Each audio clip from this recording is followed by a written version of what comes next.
It might take all the strength that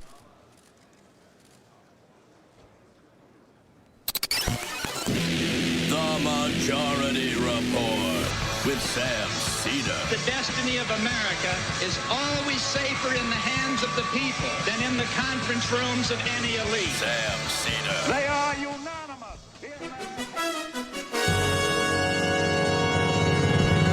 This is a Majority Report special news thing. We're going to be doing live coverage of today's House Judiciary Committee hearing. It is involving, there will be no fact witnesses today. And there will be no witnesses on the opining on what the Constitution says about impeachment.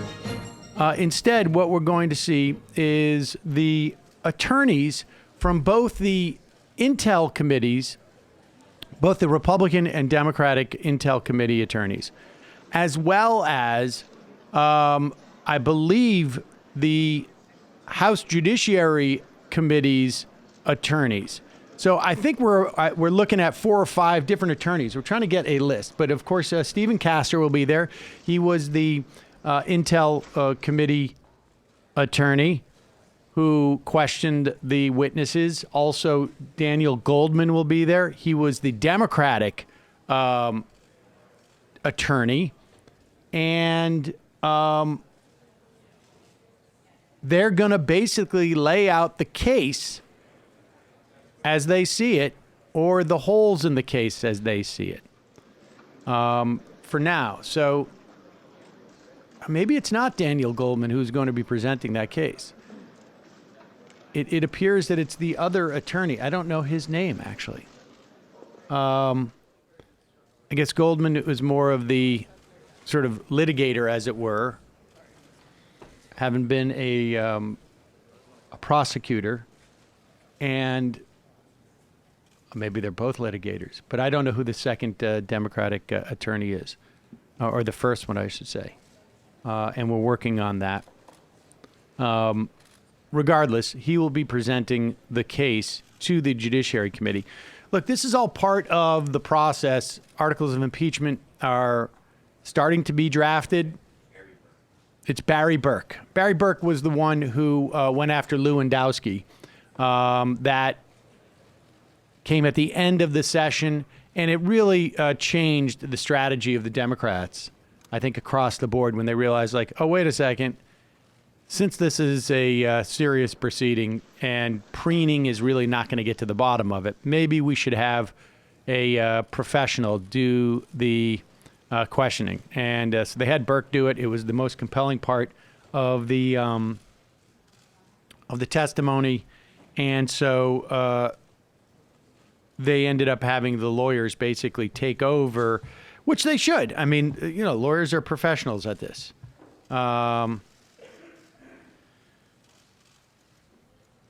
So they're about to start the proceedings. Look, here's what's going to happen. I'm doing another recording in about 7 or 8 minutes. So once they kick off, we're going to start rolling. We will allow you to stay here and chat with folks, and we'll be back in. I should be back on at about 9:30 or so, as it comes back around. So that's what we'll be doing today. And everybody's getting their photographs taken. One thing that's sort of looming here is obviously Nancy Pelosi wants to do this really quick. I don't think she should. But here it goes. It's starting. But, we still are getting very close to Donald Trump's financial records being available through the court cases. I don't know if there's anything in there, but if there is, who knows how that could impact things. But here is Jerry Nadler about to start. Let's just bang the gavel.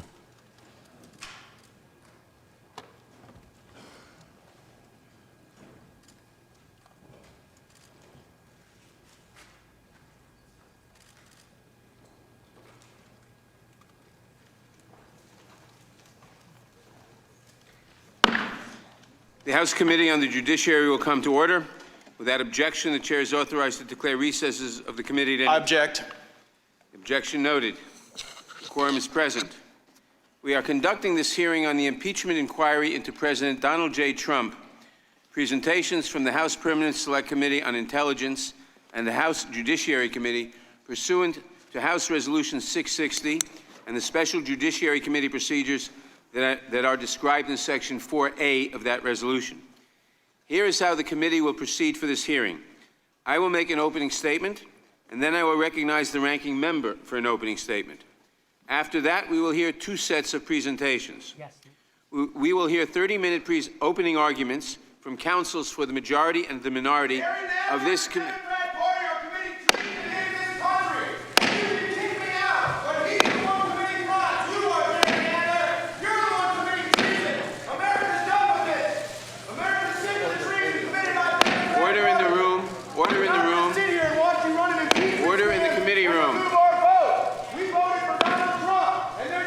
Is that the guy from,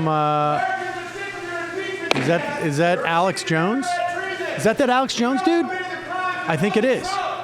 Is that the InfoWars guy? I think that is the InfoWars guy. I think it is. The committee will come to order.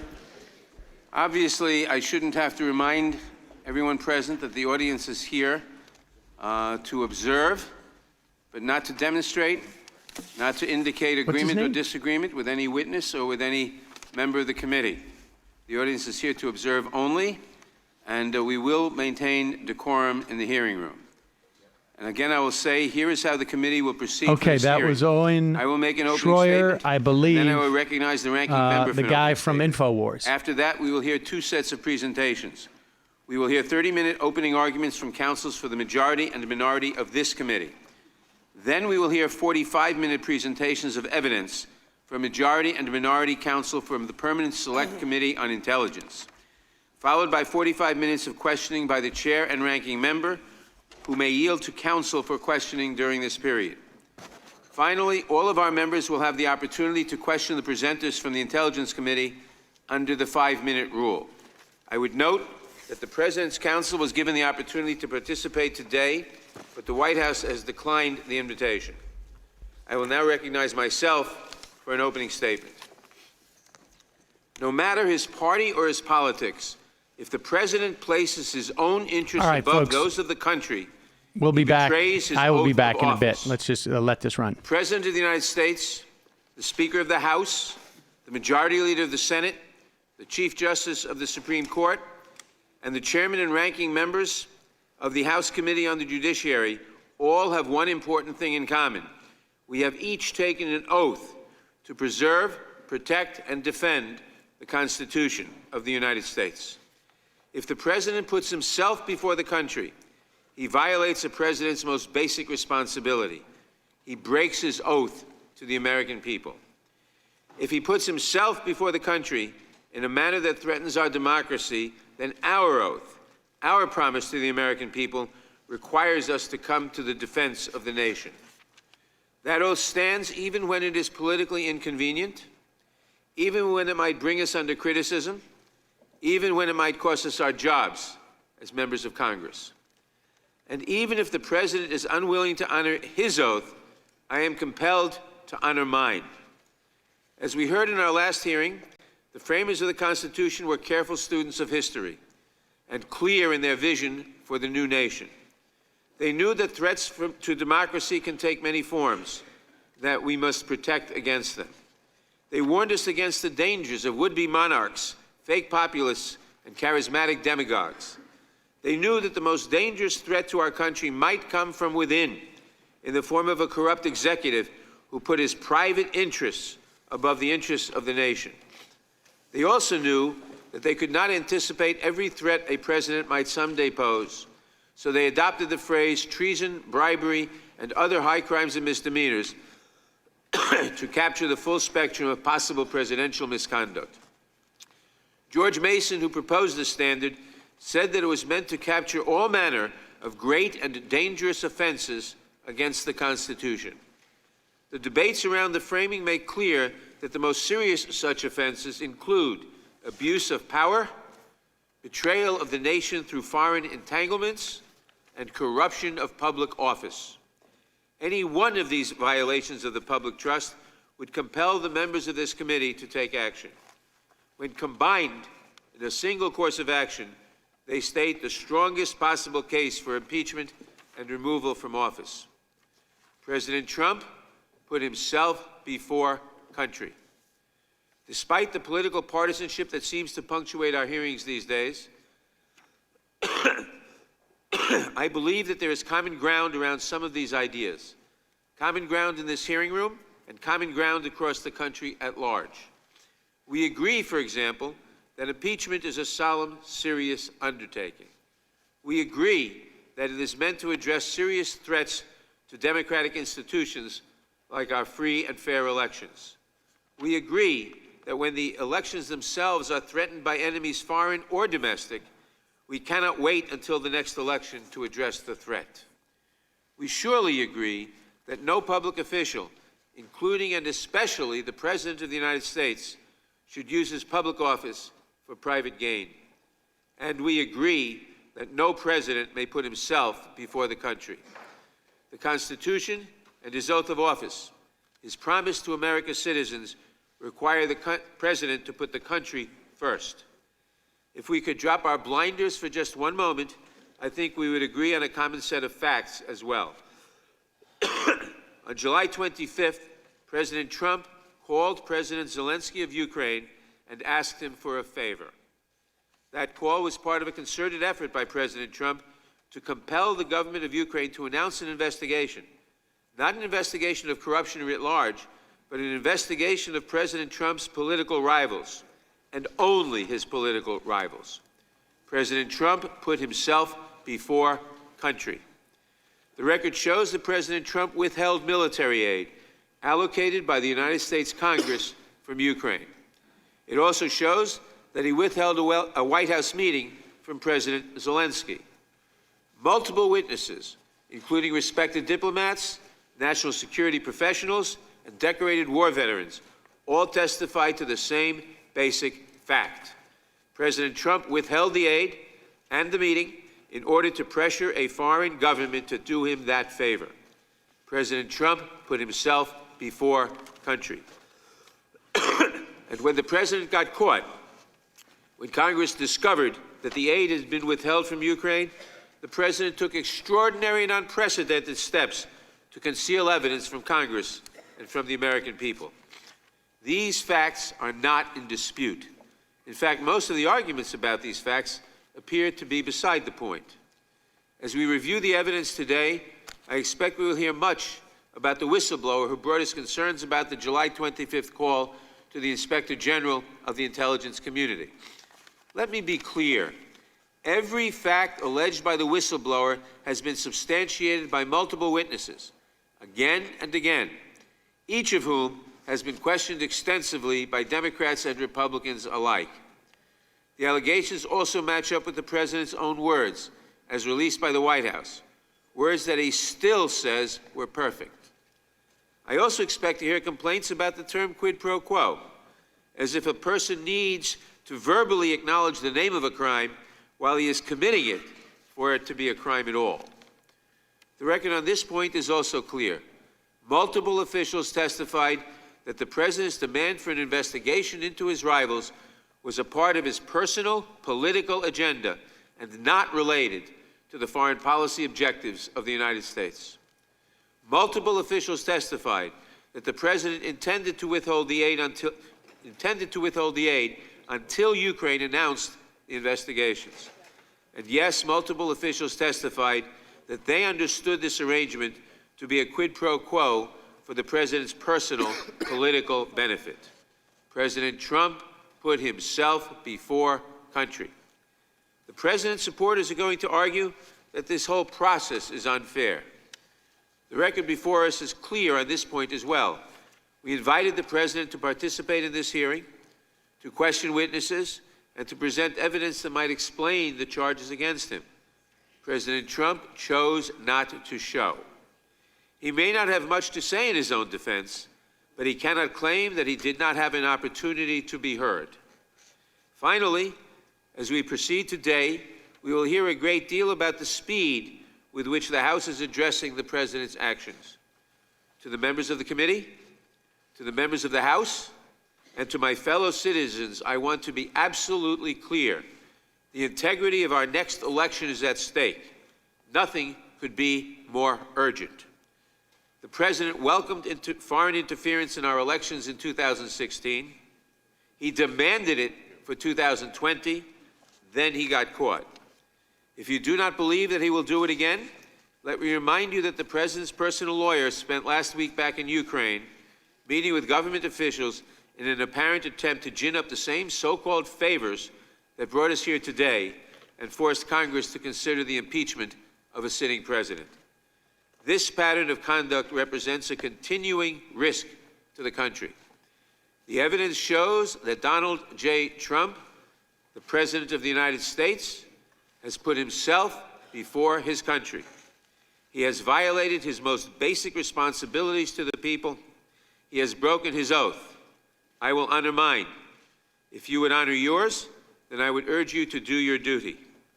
Let us review the record here in full view of the American people, and then let us move swiftly to defend our country. We promised that we would. I now recognize the ranking member of the Judiciary Committee, the gentleman from Georgia, Mr. Collins, for his opening statement. Mr. Chairman, I have The gentleman unanimous from consent. Georgia is recognized. The gentleman from Georgia is recognized. After the gentleman from Georgia is recognized. So you're not going to recognize a possible motion before me? Unanimous consent, Mr. Chairman. Unanimous consent request? It's a unanimous consent. It's a unanimous consent request. The gentleman from Georgia is recognized. We'll entertain that later. Point of order, Mr. Chairman. The gentleman from Georgia is recognized. Mr. Chairman, I have a point of order. The gentleman will state his point of order. Mr. Chairman, last week you were furnished with a proper demand for minority hearing pursuant to Clause 2J1 of Rule 11. In a blatant and egregious violation of the rules, you are refusing to schedule that hearing. Therefore, I insist on my point of order unless you are willing to immediately schedule a minority hearing day. That is not a proper point of order in today's hearing. As I have told the ranking member several times now, I am considering the minority's request. It's not to be considered, Mr. Chairman. The gentleman will suspend. If the ranking member thinks we would be violating the rules of the House if we considered articles of impeachment before holding a minority day hearing, his point of order would be timely at a meeting where we considered articles of impeachment. That is not the purpose of today's hearing, and the point of order is not timely. The gentleman from Georgia. Well, that got us started again. The chairman completely not answering a question. It is timely, and it's frankly not up to his discretion, but again, we've not really cared about that from the start to begin with. So my question is just schedule the hearing, but undoubtedly that's not what they want out there. So let's start over, now that the chairman is recognized and we've got that point. You know, there have been famous moments in impeachment. There have been famous moments in impeachment as we've gone forward. There are famous lines from Nixon like, what did the president know and when did he know it? From the Clinton impeachment, there was, I did not have sex with that woman. What would be known about this one is probably, where's the impeachable offense? Why are we here? I tell you, this may be, though, become known as the focus group impeachment. Because we don't have a crime, we don't have anything we can actually pin, and nobody understands really what the majority is trying to do, except that interfere and basically make sure that they believe the president can't win next year if he's impeached. The focus group impeachment takes words and then takes them to people and say, how can we explain this better? Because we don't have the facts to match it. A focus group impeachment says, you know, we really aren't working with good facts, but we need a good PR move. That's why we're here today. This is all about, as I said last week, a clock and a calendar. And it really became evident to me that this was true because last Wednesday, after we had a long day of hearing here, the next morning, before anything else could get started, the Speaker of the House walked up to the podium and said, go write articles of impeachment. She just quit. She just stopped. Go write articles of impeachment. I appreciate that the majority practiced for 2 days this weekend on this hearing. I appreciate that the fact that you got to try and get it right to try and convince the American people of your problem, but your speaker's already undercut you. She took the thrill out of the room. You're writing articles of impeachment. Why couldn't we just save that time today, and if you're going to write the articles of impeachment, go ahead and write them? Well, there's probably a reason for that. Because the chairman laid out some amazing claims. none of which I think after this hearing today, the American people can honestly look at and see that there is overwhelming evidence, there is a proper reason he abused this power, because as the Speaker, another statement she said, that to do impeachment you have to be so compelling and overwhelming and bipartisan, all of which we are not. So why not? Why are we here? Well, I think we can do this. Let's look at the three things that typically are associated with making your case or a crime. Let's do it against what the majority has said. I think they have motive, they have means, and they have opportunity. What's their motive? It's November 2020. It's been said over and over and over again. The chairman said it again this morning. It's been said all along that we have to do this because if we don't impeach him, he'll win again next year. The reason is shown as clearly as last week on the jobs report in the economy. And as I had a man come up to me in the grocery store this weekend, he said, keep doing what you're doing. He said, I've never seen an economy this good. He said, people are working, people are being taken care of, and this is just a fatal distraction on a president that they don't like. Motive is easy. November 2016, they lost. January 2017, just a few minutes in, the Washington Post confirmed what every Democrat had been talking about. Now's the time for impeachment. We see tweet after tweet saying, now let's get at it. It's amazing that they start with impeachment and then they spent 2 years trying to figure out what do we impeach him on? Well, the means became what we see now. The means is to always talk about impeachment, to always say this president's doing something wrong, to say he is illegitimate, as the chairman has said before, that he's not even a legitimate president. Is to constantly tear down at a president who is working on behalf of the American people. The sham impeachment, when we go through this, I think the chairman said something that was interesting. He said that a president should not be above the law and should be held accountable for the oath of their office. I think Congress ought to be held accountable for their oath of office as well, and not to do what we're doing right now, and that is run a process that doesn't fit fairness or decorum, to run a process and a fact pattern that you're having to force against a president you don't like. But what was the opportunity? The opportunity came last November when they got the majority and they began their impeachment run. They began in the process, even as selecting the chairman said that I would be the best person for impeachment. This is November of last year. Before we had any hearings, before we had even were sworn in to this Congress.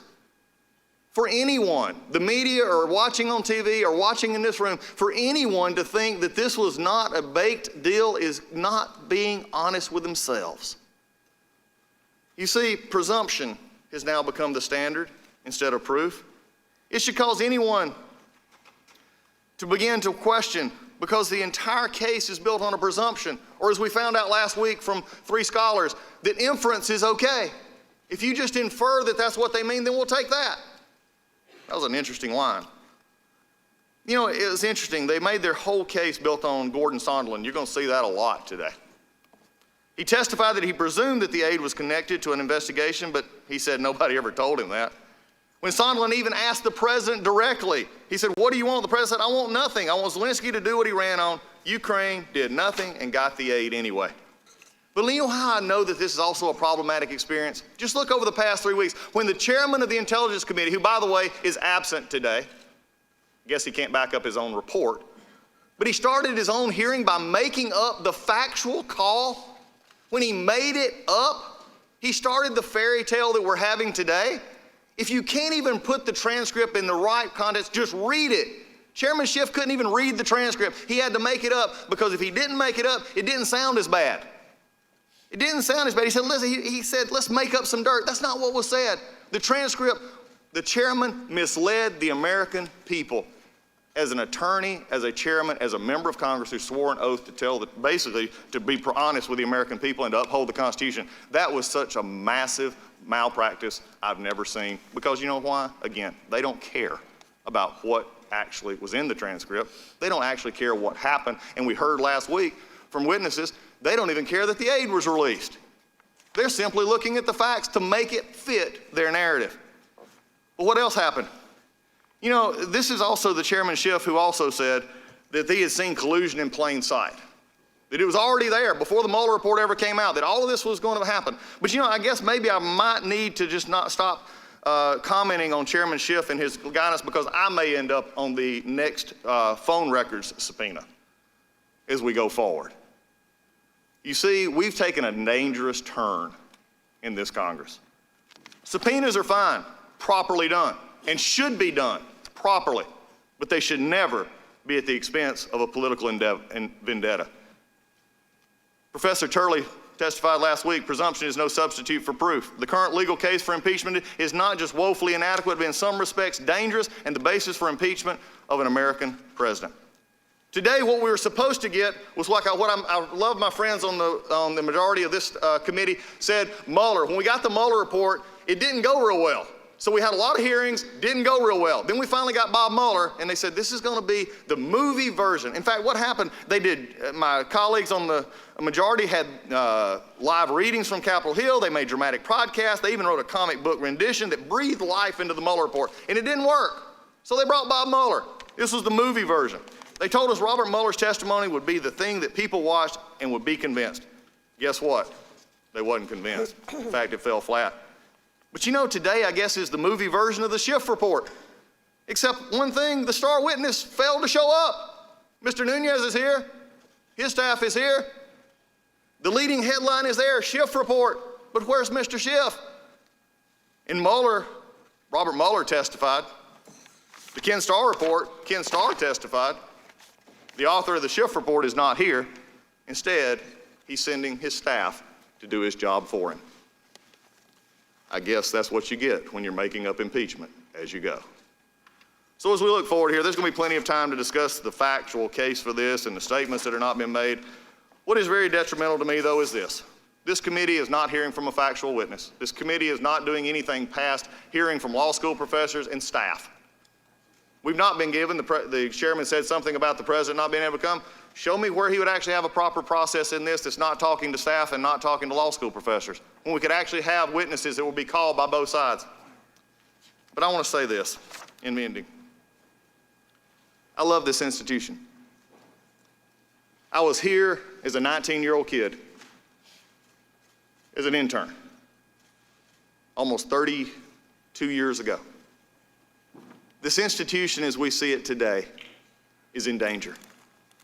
We see chairmen who are issuing subpoenas for personal vendettas.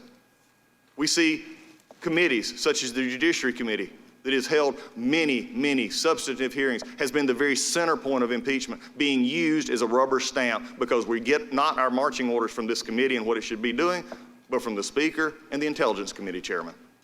We're not able to do what we need to do because we're a rubber stamp.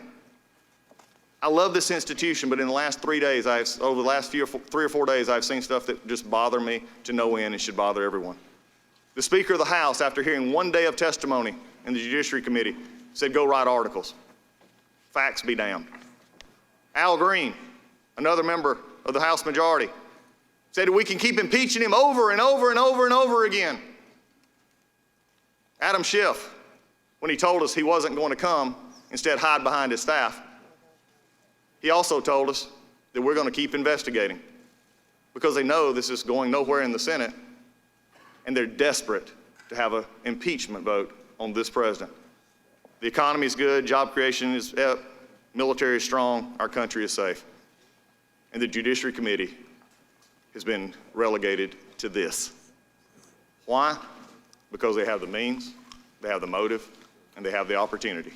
And at the end of the day, all this is about a clock and a calendar, because they can't get over the fact Donald Trump is president of the United States, and they don't have a candidate that they think can beat him.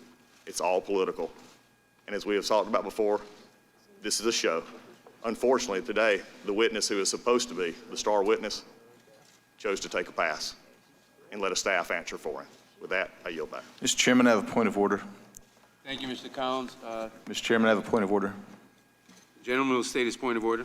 Mr. Chairman, Clause 2J1 of Rule 11 requires you to schedule a minority hearing day, not to consider it, not to meet to discuss it, but to schedule one, and to schedule it at a reasonable time, not after articles have been drawn, not after there's been a vote on articles of impeachment. I inquire and insist, Mr. Chairman, that you immediately schedule a minority hearing day, or tell us why you are ignoring the rules. The gentleman, we've already gone through that, but I will repeat that is not a proper point of order in today's hearing. As I've told the ranking minority member several times, I'm considering the minority's request. If you think we would be violating the rules of the House if we considered articles of impeachment before holding a minority day hearing, that point of order would be timely at a meeting where we considered such articles. It's not the purpose of today's hearing, and the point of order is not in order. Mr. Chairman, since I've been implicated in this, I'd like to ask without objection, our comments have not without objection, all other opening statements will be included in the record. Reserve my point of objection on that. Okay, the point of I have objection. a question. You've brought my name into The this. gentleman, You have brought my name into this. the gentleman will suspend. The gentleman is recognized. Okay, thank you, Mr. Chairman. It's telling me that you're considering something you have nothing to consider, and you have told me that, I'll admit on record, is nowhere close to actually following your duty as a chairman to follow the rules. And so I think the point of order is very well taken. I think the issue that we have is not, I think your timing is, show me please in the rule, have your parliamentarian show me in the rules where you come to a time of actually being able to deny this up at a certain point. Further reserving the right to object. As I have said, Further reserving the right to object. I have said, the point of order would be in order at the meeting where we are considering articles. Further reserving the right to object. We will now hear presentations. Mr. Chairman, I appeal the decision of the chair. There's no decision to appeal. There was not a ruling and a motion. We will now hear presentations. There's a ruling on the point of order. You made a ruling on the point of order. Yeah, you made a ruling on the point of order, Mr. Chairman. You can't then not allow us to appeal the ruling of the chair. The gentleman will suspend. It was not a cognizable point of order. It was not a cognizable point of order. It was not in order at this time to make that point of order. There is no ruling to appeal. But Mr. Chairman, the rule was the obligation, not consideration. You are obligated to schedule, not to consider. You made a ruling. It is in order to appeal. The gentleman will suspend. We are doing what we have to do under the rules. We will now hear presentations of evidence. Mr. Chairman, the gentleman is not recognized. We will now hear presentations of evidence. I have a parliamentary inquiry. I haven't removed my objection yet. I will not recognize a parliamentary inquiry at this time. We will now hear presentations of evidence from counsels to the Judiciary. Is this when we just hear staff ask questions of other staff and the members get dealt out of this whole hearing? And for the next 4 hours, you're going to try to overturn the result of an election with unelected people giving testimony? The gentleman will suspend. This hearing will be considered in an orderly fashion. The gentleman will not yell out, and he will not attempt to disrupt the proceedings. We will now hear presentations of evidence from counsels to the Judiciary Committee for up to 60 minutes, equally divided. I've not removed my objection yet. Barry Burke will present for the majority, and Stephen Castor will present for the minority. Each of you will have 30 minutes to present. To help you stay within that time, there is a timing light on your table. When the light switches from green to yellow, you have 1 minute to conclude your testimony. When the light turns red, it signals your time has expired. Mr. Burke, you may begin. Mr. Chairman, you do realize I've never withdrawn my objection. The gentleman will suspend. I've not withdrawn my objection. You've not asked me to talk to my objection. I want everybody to have an opening statement. The gentleman will. I'm objecting to your opening statement comment, nothing else. Mr. Burke is recognized. Steamroll continues. Mr. Burke has the floor. Thank you, Mr. Chairman, Ranking Member Collins, and all the members. Before I had the great honor of being a counsel for this committee, my young son asked me a question. He said, "Dad, does the president have to be a good person?" Like many questions by young children, it had a certain clarity, but it was hard to answer. I said, "Son, it is not a requirement that the president be a good person, but that is the hope. And it is not a requirement that the president be a good person. That is not why we are here today. That is not the issue. But the very document that created the awesome presidency and its powers that we have made clear it is a requirement that the president be a person who does not abuse his power. It is a requirement that the president be a person who does not risk national security of this nation and the integrity of our elections in order to further his own re-election prospects. It is a requirement that the president not be a person who acts as though he is above the law in putting his personal and political interests above the nation's interests. That is the lesson of the Constitution. That is the lesson of the founders. They were concerned that someone would be elected president who would use all the power of that office to serve his own personal interests at the expense of the people who elected him. They decided there needed to be a remedy because they had suffered the abuses of King George, where they had no remedy. The remedy they imposed was that if a president commits a grave offense, a high crime or misdemeanor, this body has the power to impeach that president. They wanted to ensure that a president could not serve his own interests over that of the nation. It flows from the very oath that all members of this body must take to support and defend the Constitution and bear true faith and allegiance to the same. That is why we are here today, and it is an unfortunate occasion that these proceedings are necessary. But the president's actions have left no choice. The founders were very clear in spelling out what they saw to be the greatest abuses that would raise the most concerns for our nation. They spelled them out as warning signals that if a president violated or committed one of these, that would be a reason to potentially impeach that president. They were abuse of power, betrayal of the national interest, corruption of elections. And what is so extraordinary is the conduct we're going to be talking about today of President Trump didn't violate one of these, but all three. First, the evidence is overwhelming that the president abused his power by pressuring Ukraine and its new president to investigate a political opponent. The evidence is overwhelming that the president abused his power by ramping up that pressure, by conditioning a wanted White House meeting and a needed military aid that had been approved in order to get that president to investigate a political rival. It is clear and overwhelming that in abusing that power, the president betrayed the national interest by putting his own political prospects over the national security of our country. It is clear that the president risked corrupting our elections by inviting foreign interference to knock out an adversary to help his prospects in re-election. It is why in debating the Constitution, James Madison warned that because the presidency was to be administered by a single man, his corruption might be fatal to the republic. And the scheme by President Trump was so brazen, so clear, supported by documents, actions, sworn testimony, uncontradicted, contemporaneous records, that it's hard to imagine that anybody could dispute those acts, let alone argue that that conduct does not constitute an impeachable offense or offenses. This is a big deal.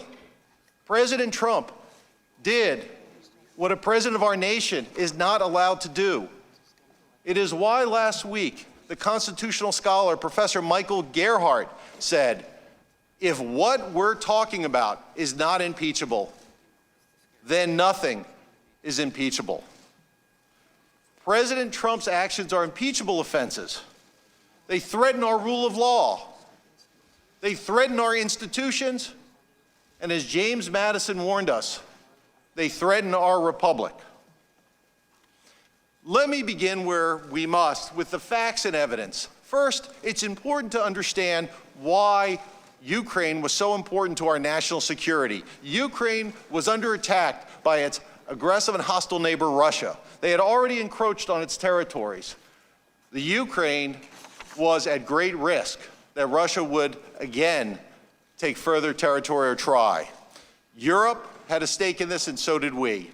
I'm going to turn to an expert on this, Ambassador Taylor, who is one of the most highly decorated diplomats and recognized diplomats. For over 40 years, he served our country honorably, and he was appointed by President Trump himself to be in charge of the U.S. Embassy in Ukraine. The Russians are violating all of the rules, treaties, understandings that they committed to that actually kept the peace in Europe for nearly 70 years. That rule of law, that order that kept the peace in Europe and allowed for prosperity as well as peace in Europe, was violated by the Russians.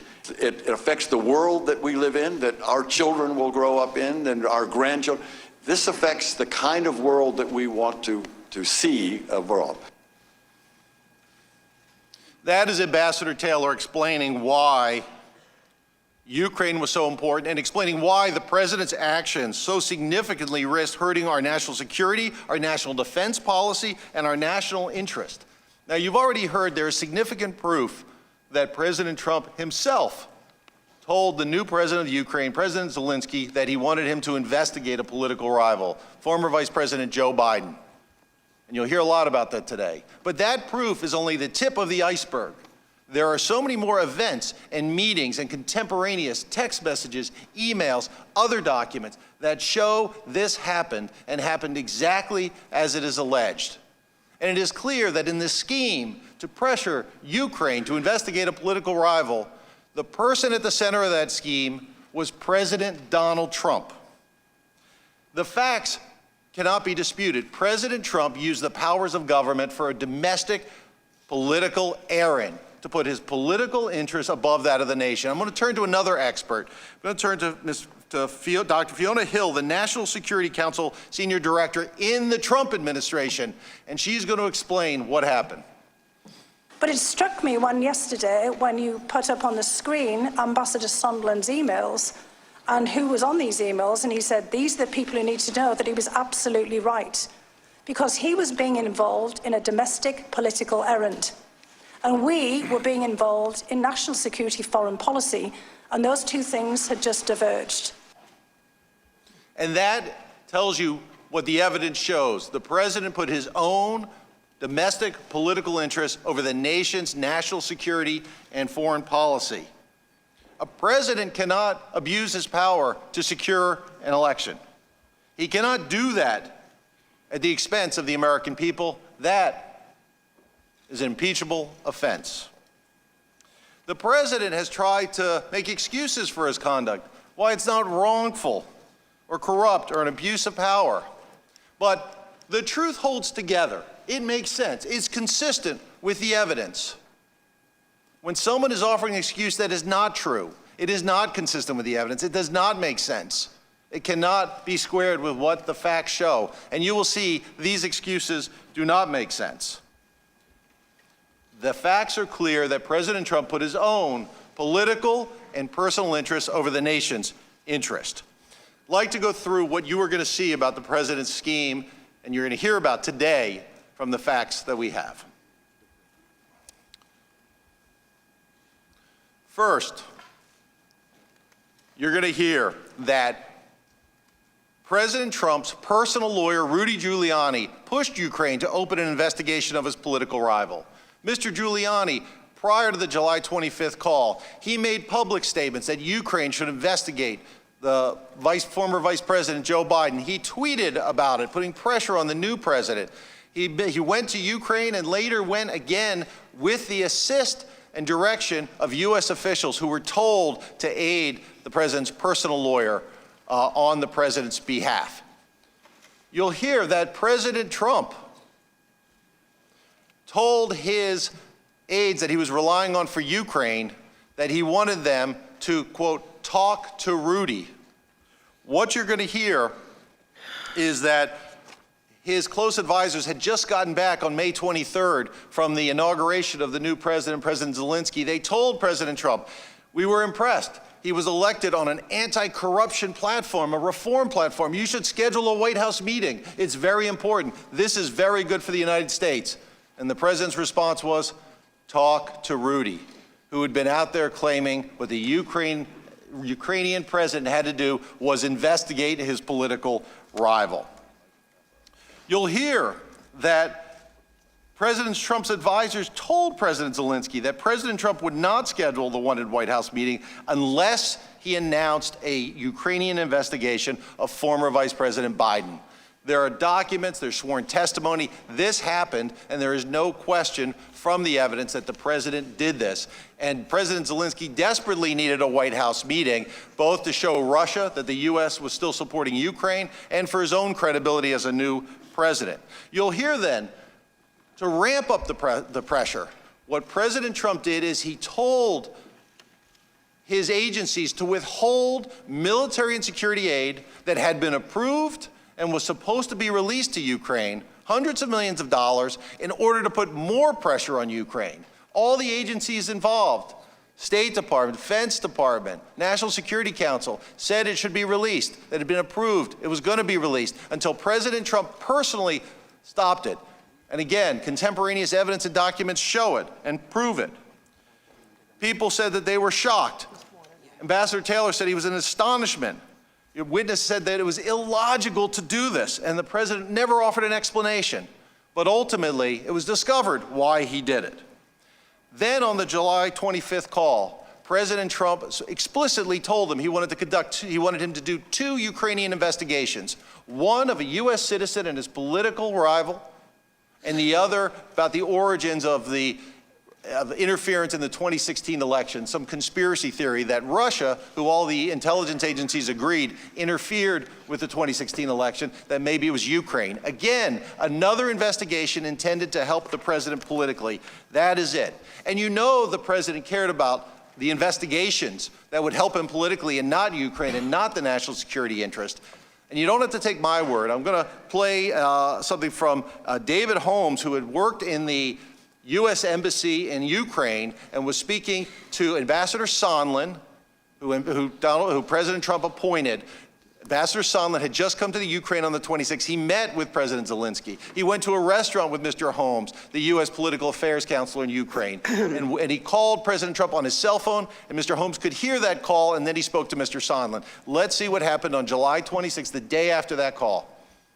I heard Ambassador Sondland greet the president and explain he was calling from Kyiv. I heard President Trump then clarify that Ambassador Sondland was in Ukraine. Ambassador Sondland replied, yes, he was in Ukraine, and went on to state that President Zelensky, quote, loves your ass. I then heard President Trump ask, so he's going to do the investigation. Ambassador Sondland replied that he's going to do it, adding that President Zelensky will do anything you ask him to do. That is sworn testimony by David Holmes, who heard it from the president himself. And it was clear to everyone, the most experienced people in government, who Donald Trump himself appointed in their positions, they knew what was going on. Let's look at a text message from Ambassador Taylor around this time on September 9th. He said, as I said on the phone, I think it's crazy to withhold security assistance for help with a political campaign. Again, that is President Trump putting his own political and personal interests over the nation's interests to hold aid desperately needed by Ukraine in order to combat Russia and show the support. He did it to help his own campaign. Now, there have been excuses offered by the president. I'd like to briefly talk about those excuses. The first excuse offered by President Trump is that the aid was ultimately released and President Trump met with Mr. Zelensky. We heard it today. The challenge with that, though, as an excuse, is the aid was only released after President Trump got caught doing this scheme. On September 9th, the committees of this House started their investigation and announced they were investigating his conduct with regard to Ukraine. 2 days later was when he released the aid. And there also was a news article, which we'll talk about in a moment, by the Washington Post on September 5th exposing his scheme. And it was only after that that he met with President Zelensky, not in the White House, but in New York. Another excuse offered. The president was motivated by general corruption concerns. And again, the evidence shows that is not true, that that's what caused him to withhold the aid. President Zelensky, in fact, was elected on an anti-corruption platform. He was a reform candidate. His own people told him again and again, President Zelensky is a hope. He's doing it the right way. They urged him to be supportive. On his call with President Zelensky on July 25th, President Trump ignored the talking points that were prepared to talk about corruption. He only wanted to talk about 2 things, the 2 investigations that helped him politically. Every intelligence agency unanimously supported releasing the aid to Ukraine. That was appropriate. They did a study, a corruption study. They said, release it. The White House never provided an explanation. The aid had already been approved, and it was not for any corruption issues that President Trump withheld it. The next is Ukraine was not pressured. And the argument about that is, well, today they haven't said they were pressured. Well, Ukraine was pressured then and still is pressured. They are desperately in need of the United States support as they battle the threat of Russia. So, of course, they have to be careful what they said. But contemporaneous documents, emails, texts from the Ukrainian officials themselves show the pressure they felt, showed they knew what the President Trump was doing, showed what they had to do. This is one from Bill Taylor to, again, Ambassador Gordon Sondland and Ambassador Kurt Volker. Gordon, one thing Kurt and I talked about yesterday was Sasha Danilek, a senior aide of President Zelensky's, point that President Zelensky is sensitive about Ukraine being taken seriously, not merely an instrument in Washington's domestic re-election politics. They not only felt the pressure, they got the message. They were not going to get a White House meeting. They were ultimately not going to get military aid unless they furthered President Trump's re-election efforts. That is a corrupt abuse of power. Another argument that's made is that Trump never said quid pro quo. And what you're going to hear is on a call with Ambassador Sondland after a Washington Post article came out on September 5th, which we will look at. After that, there was a Washington Post article that came out that, again, exposed the Ukrainian scheme. Days after that, President Trump was on a phone call with Ambassador Sondland and without prompting said there was no quid pro quo because he got caught. So he's offering his defense. But even Ambassador Sondland in his sworn testimony didn't buy it because ultimately then President Trump not only was not dissuaded, he again described what he wanted. He didn't want Ukraine to actually conduct these investigations. He wanted them to announce the investigations of his political rival, to help him politically. He continued, and you'll hear more about that. Again, none of these excuses hold any water, and they are refuted by testimony, contemporaneous records, and more.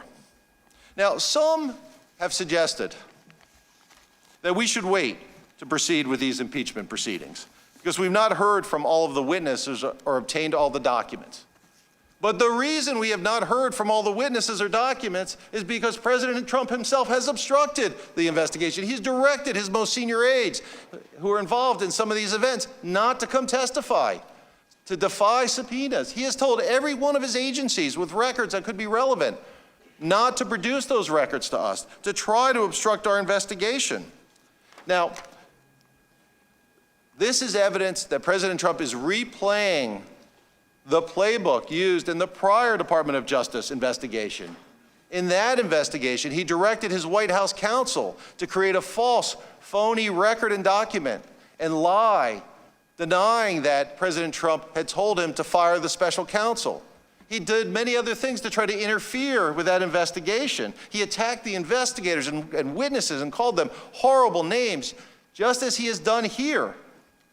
And President Trump thought he got away with it. On July 24th was the day that the special counsel testified before this committee and the House Intelligence Committee. The 24th. It was exactly the following day, the 25th, that President Trump spoke to President Zelensky in furtherance of his Ukrainian scheme. He thought he got away with it. Not only that, he thought he could use his powers to interfere with that investigation. So he could do what he wanted. He could act like he was above the law. And if he got caught, he would again use his powers to try to obstruct the investigation and prevent the facts from coming out. And that's exactly what he did. But fortunately, because of the true American patriots who came forward to testify despite the threats by President against the people who worked in his own administration, they told the story. They on their own produced documents that provide uncontroverted, clear, and overwhelming evidence that President Trump did this scheme. He put his political re-election interests over the nation's national security and the integrity of its elections. He did it intentionally, he did it corruptly, he abused his powers in ways that the founders feared the most. No person in this country has the ability to prevent investigations, and neither does the president. Our Constitution does not allow it. No one is above the law, not even the president. And one of the concerns and requirements of finding an impeachable offense, is there an urgency? Is there a sense that you have to move because it could be repeated? Well, again, first, all the constitutional experts who testified recognized that obstructing an investigation is an impeachable offense. But here, the offense we're talking about that's being interfered or obstructed with is interfering with this very election that's coming up. And I submit to you, given what happened with the Department of Justice investigation, given what's happening here, if in fact President Trump can get away with what he did again, our imagination is the only limit to what President Trump may do next, or what a future president may do next, to try to abuse his or her power to serve his own personal interest over the nation's interest. I'd like to turn back to what the founders most cared about when we talk about the ABCs of potential presidential abuses. It is extraordinary that the president's conduct was a trifecta, checking all three boxes. Let's begin with abuse of power. What that means, it's to use the power of the office to obtain an improper personal benefit while ignoring or injuring the national interest, or acts in ways that are grossly inconsistent with and undermine the separation of powers that is the foundation of our democratic system. Now, this question of whether a president engaged in abuse of power came up before, when this Congress considered the impeachment of President Nixon. And after action was taken, President Nixon famously said, if the president does it, it is not illegal. And this body rejected that, because that's not so. That goes directly contrary to what the founders said. But President Trump has said the same thing in responding to the prior investigation by Department of Justice and defending his conduct. Here's what he said.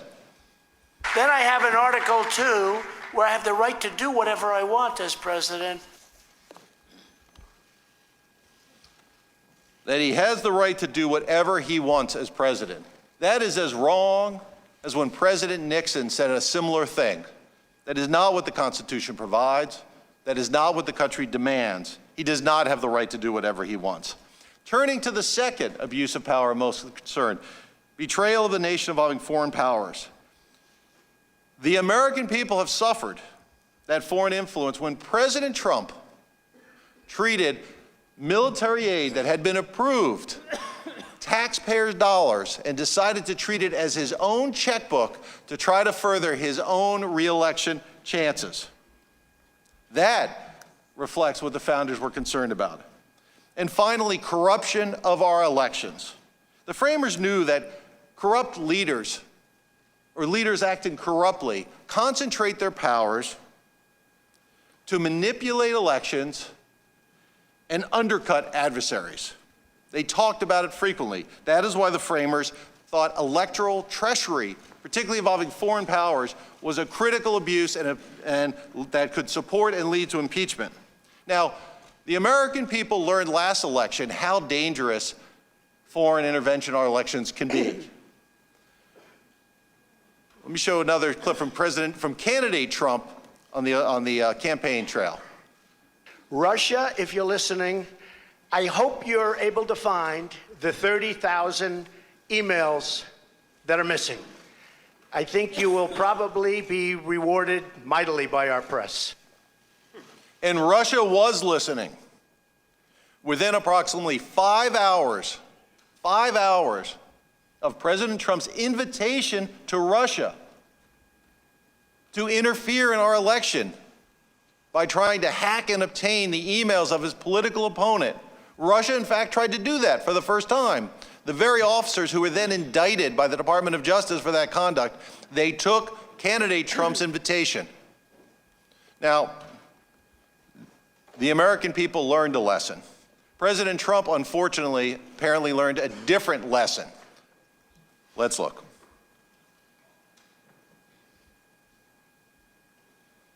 Well, I would think that if they were honest about it, they'd start a major investigation into the Bidens. It's a very simple answer. They should investigate the Bidens. So this was President Trump answering a question about what did he want President Zelensky to do.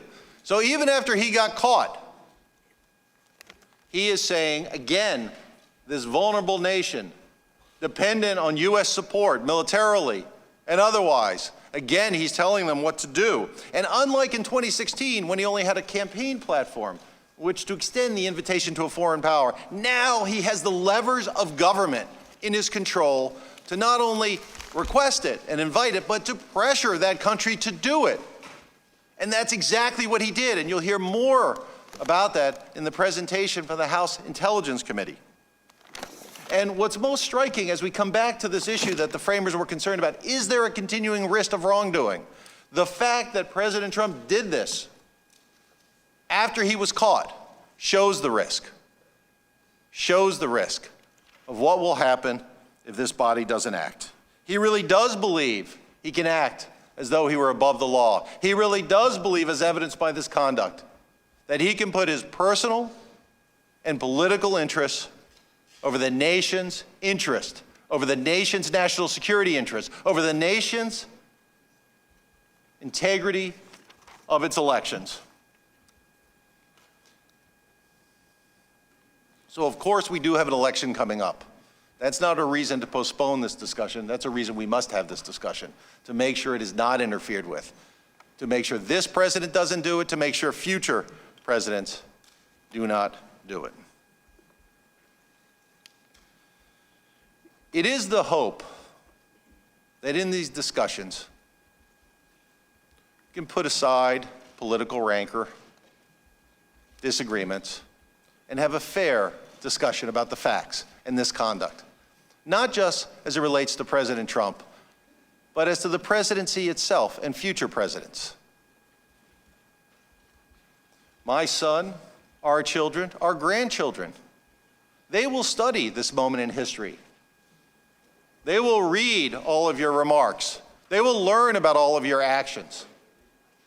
And that is not a reason to vote for or against impeachment. For that, of course, you must vote your conscience.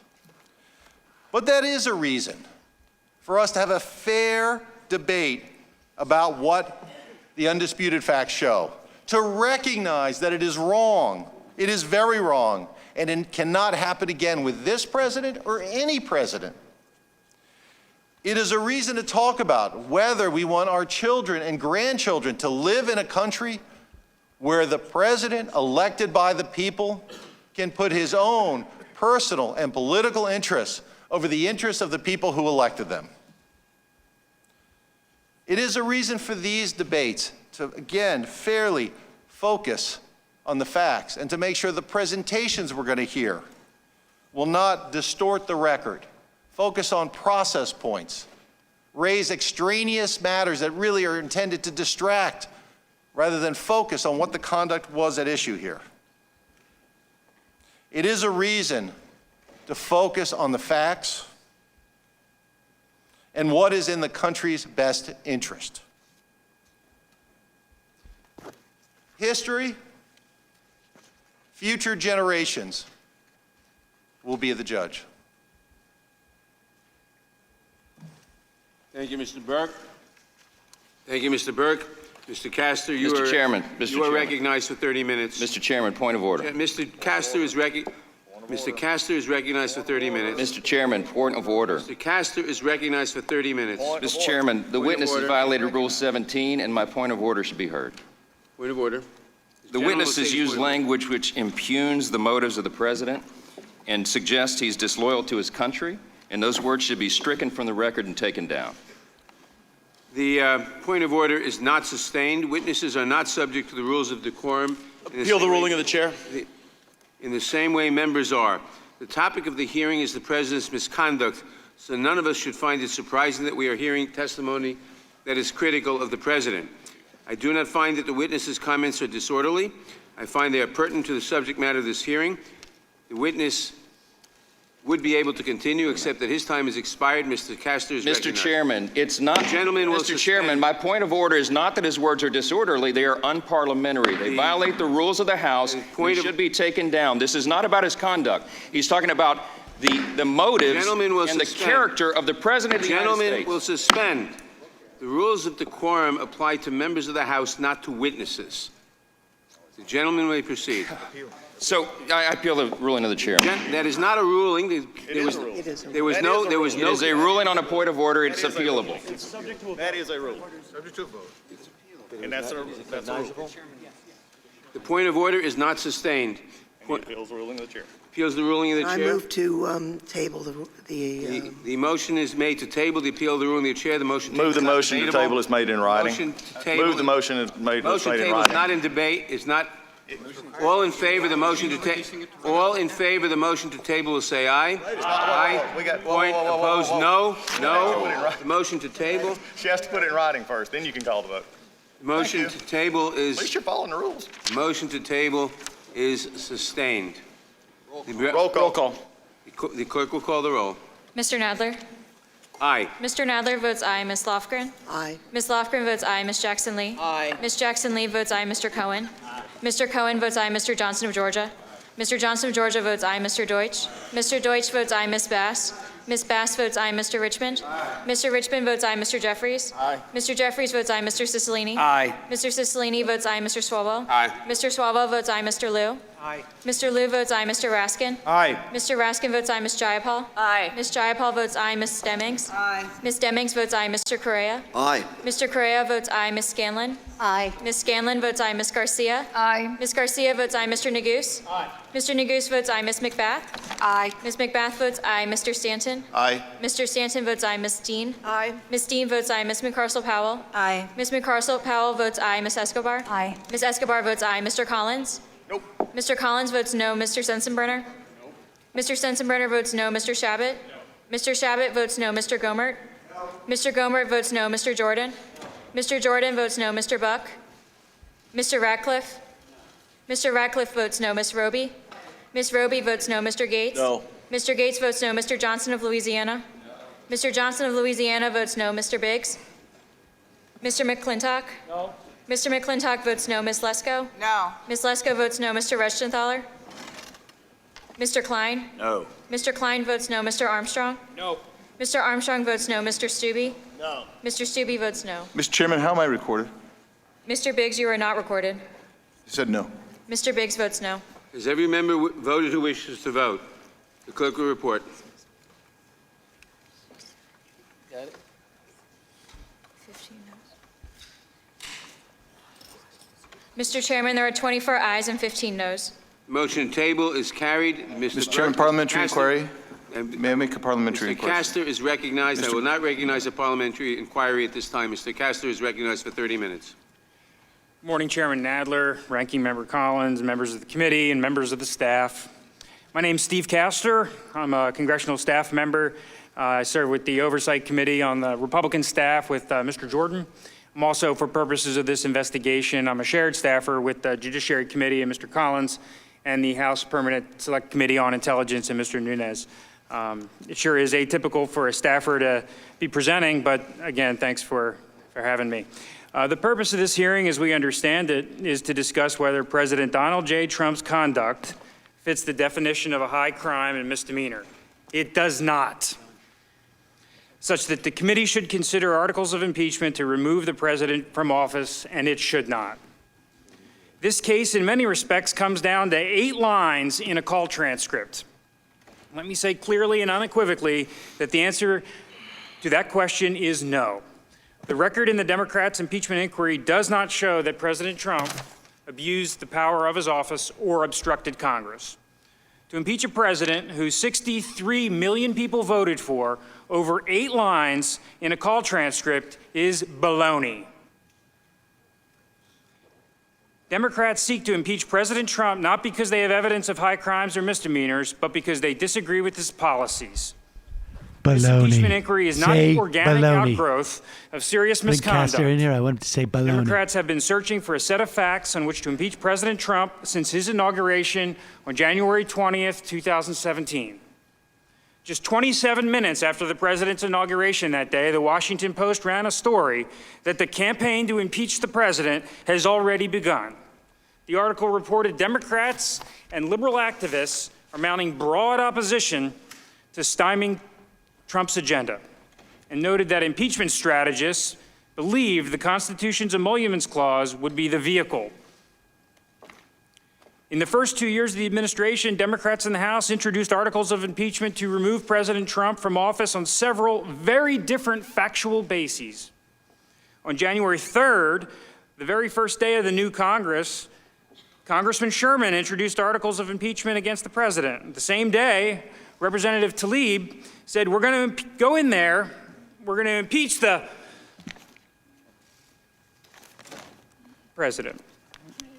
In May 2019, Representative Green said on MSNBC, if we don't impeach this president, he will be reelected.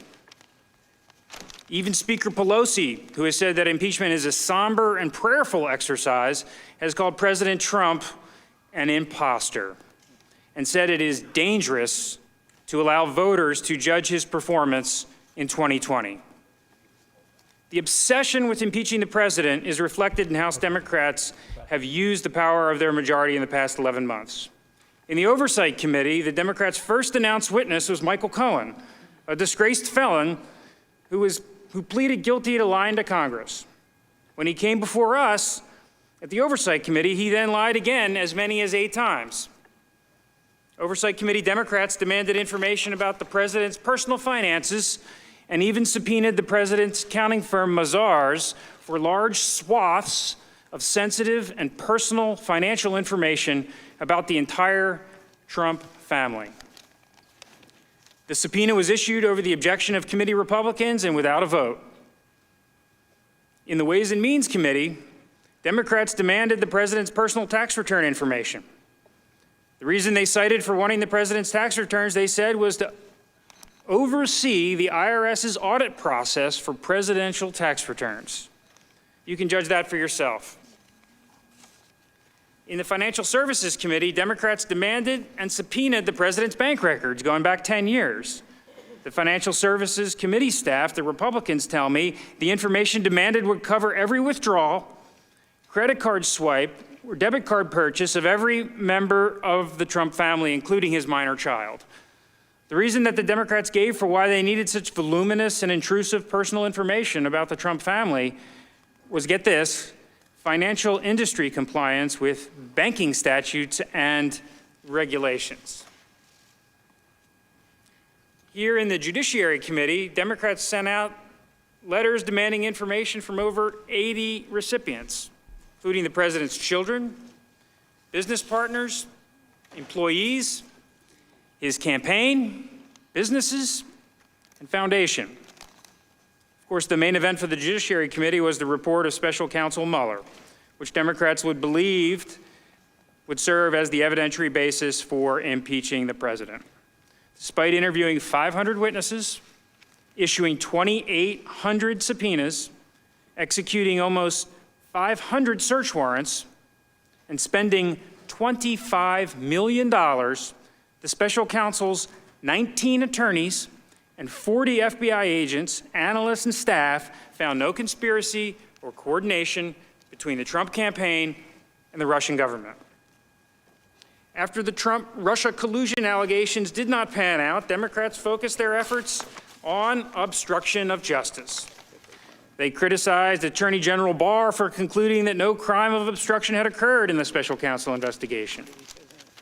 But in fact, it was entirely appropriate for the Attorney General to make that call because the special counsel declined to do so. Not surprisingly, the Democrats' Mueller hearing was underwhelming, to say the least. And the sequel with Corey Lewandowski definitely did not move the impeachment needle either. The Intelligence Committee, too, was heavily invested in the Russia collusion investigation. Committee Democrats hired former federal prosecutors to prepare for their anticipated efforts to impeach the president.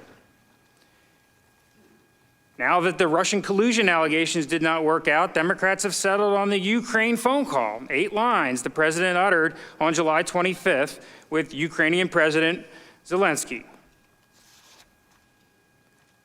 But the Foreign Affairs Committee, the Committee of Jurisdiction, wasn't the committee leading the impeachment inquiry or holding the hearings. Neither was the Oversight Committee, the House's chief investigative entity. The Judiciary Committee was only recently brought back into the mix after fact-finding concluded. Instead, the impeachment inquiry was run by the House Intelligence Committee, and these former federal prosecutors. Democrats on the Intelligence Committee ran the impeachment inquiry in a manifestly unfair way. All the fact-finding was unclassified, and that was made clear at the top of every single deposition, but the Democrats took advantage of the closed-door process in the Capitol basement bunker, the SCIF, to control access to information. The secrecy effectively weaponized the investigation, allowing misleading public narratives to form and catch hold with careful leaks of witness testimony. Democrats refused to invite Republican witnesses and directed witnesses called by the Democrats not to answer our questions. In the public hearings, many of these unfair processes continued.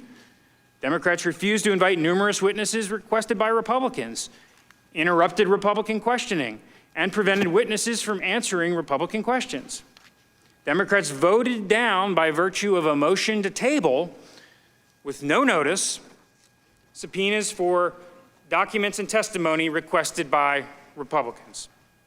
I'll note that Democrats never once brought any of their subpoenas to a vote before the Intelligence Committee. This unfair process reflects the degree to which Democrats are obsessed with impeaching the president. The Democrats went searching for a set of facts on which to impeach the president: the emoluments clause, the president's business and financial records, the Mueller report, allegations of obstruction, before landing on the Ukraine phone call. The impeachment inquiry is clearly an orchestrated effort to upend our political system. According to Politico, the Speaker has tightly scripted every step of the impeachment inquiry. Democrats have reportedly convened focus groups to test which allegations, whether it be quid pro quo or bribery or extortion, were most compelling to the American public. Speaker Pelosi said Democrats must strike while the iron is hot on impeaching the president. The entire duration of the impeachment inquiry, from the time Speaker Pelosi announced it on September 24th until today, has been 76 days. As Professor Turley testified last Wednesday, this impeachment would stand out among modern impeachments as the shortest proceeding with the thinnest evidentiary record and the narrowest grounds ever used to impeach a president. The artificial and arbitrary political deadline by which Democrats are determined to finish impeachment by Christmas leads to a rushed process and missed opportunities to obtain relevant information. Democrats avoided the accommodations process required by federal courts in disputes between Congress and the executive. Democrats declined to attempt to negotiate with the administration for the production of documents and witnesses.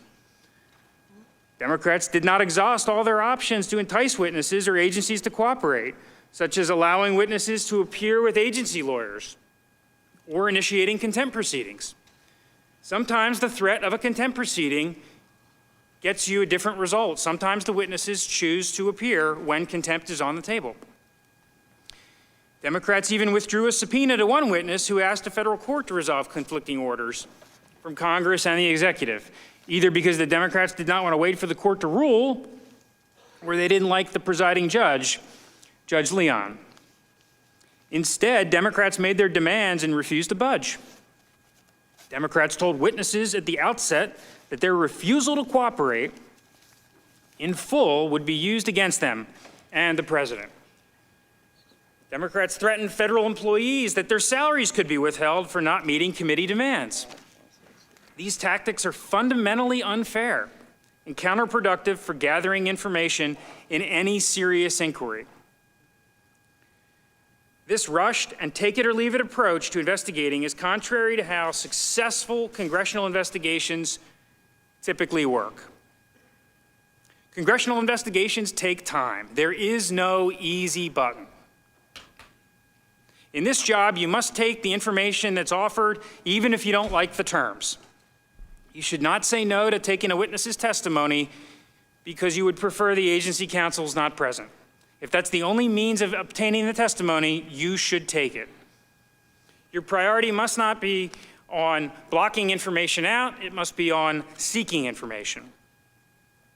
In all recent major congressional investigations, For example, Chairman Goodlatte and Gowdy's investigation into the Justice Department's decision during 2016, the IRS targeting investigation, the Benghazi investigation, and Fast and Furious, there have been give and take between Congress and the executive. In the Goodlatte-Gowdy investigation, for example, it took 2 months. 2 months of negotiations before the committees conducted the first witness interview with Deputy Director McCabe. The Justice Department only began producing documents to the committee after many more months of discussions. In none of these investigations did Congress get everything it wanted right at the beginning, certainly not within 76 days, but with persistence and patience, we eventually did receive enough information to do our work. And contrary to talking points, the Trump administration has in fact cooperated with and facilitated congressional oversight and investigations. For example, earlier this year, the Oversight Committee conducted an investigation into security clearances at the White House. The central allegation put forward was that the White House deviated from established procedures to grant clearances to certain White House staff. The Democrats sought to interview career staff who performed these security clearance reviews, but declined the witness initially to appear with agency counsel. The House and the White House were at an impasse. However, after a little bit of time, we, the Republican staff, with the help of Mr. Jordan, convinced the witness to appear with agency counsel for our own transcribed interview, and the Democrats came along. The subsequent interviews in the security clearance investigation were conducted with agency counsel. The testimony allowed the committee to obtain the evidence, to get to the bottom of what was going on, and it wasn't what was alleged. Nobody outside the security clearance office was handing out clearances. Certainly not to senior White House staffers. In this impeachment inquiry, however, Democrats have turned away information that could be valuable to the inquiry by disallowing agency counsel to accompany witnesses. Democrats have turned away information by declining to negotiate in good faith with the administration about the scope of document requests. As a result of these failures, the evidentiary record in the impeachment inquiry is incomplete and in many places incoherent. The failure to exhaust all avenues to obtain information severely risks undermining the legitimacy of any articles of impeachment. As Professor Turley said to the committee last week, I'm concerned about lowering impeachment standards to fit a paucity of evidence and an abundance of anger. I believe this impeachment not only fails the standard of past impeachments, but would create a dangerous precedent for future impeachments. Professor Turley elaborated that the current lack of proof is another reason why the abbreviated investigation into this matter is so damaging for the case of impeachment. The substantive case for impeaching President Trump as a result of an artificial, arbitrary, and political schedule relies heavily on ambiguous facts, presumptions, and speculation. President Turley warned here, too, that impeachments have been based on proof, not presumptions. The Democrats do not have the proof. Now, my Democrat counterparts on the Intelligence Committee are talented attorneys. I'm sure they will tell you a riveting story about a shadow or irregular foreign policy apparatus and a smear campaign designed to extort Ukraine for the president's political benefit. They'll tell you about President Trump and how he put his own political interests ahead of national security by mentioning former Vice President Joe Biden by name and raising the allegations of Ukrainian influence in the 2016 election on the July 25th call. They'll try to convince you that the Trump administration, the same administration Democrats regularly accuse of being incompetent, orchestrated an international conspiracy at the highest levels. None of this adds up. It may be a great screenplay, but it's not what the evidence shows. The Democrats' impeachment inquiry ignores all of the evidence that does not advance their story. The Democrats' impeachment narrative resolves all ambiguous facts and conflicting evidence in a way that is most unflattering to the president. The Democrats' impeachment narrative ignores public statements from senior Ukrainian officials that contradict the narrative. As you listen to the Democrat presentation later today, I urge you to keep these points in mind. What evidence that has been gathered in the impeachment inquiry paints a different picture? I won't provide a detailed presentation now, but allow me to highlight a few points. First, the summary of the July 25th phone call reflects no conditionality or pressure. President Zelensky never vocalized any discomfort or pressure on the call. Contrary to Democrat allegations, President Trump was not asking for a favor that would help his reelection. He was asking for assistance in helping our country move forward from the divisiveness of the Russia collusion investigation. Second, since President Trump has declassified and publicly released the call summary 75 days ago, President Zelensky has said publicly and repeatedly that he felt no pressure. He said it on September 25th at the United Nations General Assembly. He said it in an interview published on October 6th. He said it again on October 10th. And most recently, he said it just last week in Time magazine. Other senior Ukrainian officials have also said there was no linkage between a meeting, security assistance, and an investigation. If President Trump was truly orchestrating a pressure campaign to force Ukraine to investigate former Vice President Biden, one would think that Ukraine would have felt some pressure. Third, at the time of the July 25th call, senior officials in Kyiv did not know that the security assistance was paused. They did not learn it was paused until the pause was reported publicly in the U.S. media on August 28th. As Ambassador Volker testified, because the highest levels of the Ukrainian government did not know about the pause, there was no leverage implied. Finally, President Zelensky met with President Trump in New York on September 25th at the United Nations. Shortly thereafter, or shortly before that, the security assistance flowed to Ukraine. Both happened without Ukraine ever taking actions or investigations. The impeachment record also has substantial evidence going to the president's state of mind, undercutting the Democrats' assertion of some malicious intent. Witnesses testified that President Trump has a deeply rooted, genuine, and reasonable skepticism of Ukraine stemming from its history of corruption. President Trump is skeptical of U.S. taxpayer-funded foreign assistance and believes that our allies should share more of the burden of Ukraine's defense. Ukrainian politicians openly spoke out against President Trump during the 2016 election. These events bear directly on the president's state of mind. President Zelensky had run on an anti-corruption platform, but he was an untried politician with a relationship to a controversial Ukrainian oligarch. When former Vice President Pence met with President Zelensky in Warsaw, when Vice President Pence met with President Zelensky in Warsaw on September 1, he stressed to him the need for reform and reiterated the president's concern about burden sharing, especially among European allies. In late August and early September, after his party took control of the Ukrainian parliament, Ukraine passed historic reforms to fight corruption. These reforms including removing parliamentary immunity, which witnesses said had been a historic source of corruption. Imagine if members of our Congress had immunity. President Trump later lifted the pause on security assistance and met with President Zelensky 2 weeks later. The aid was paused for 55 days. Very simply, the evidence in the Democrats' impeachment inquiry does not support the conclusion that President Trump abused his power for his own personal political benefit. There is simply no clear evidence that President Trump acted with malicious intent in withholding a meeting or security assistance.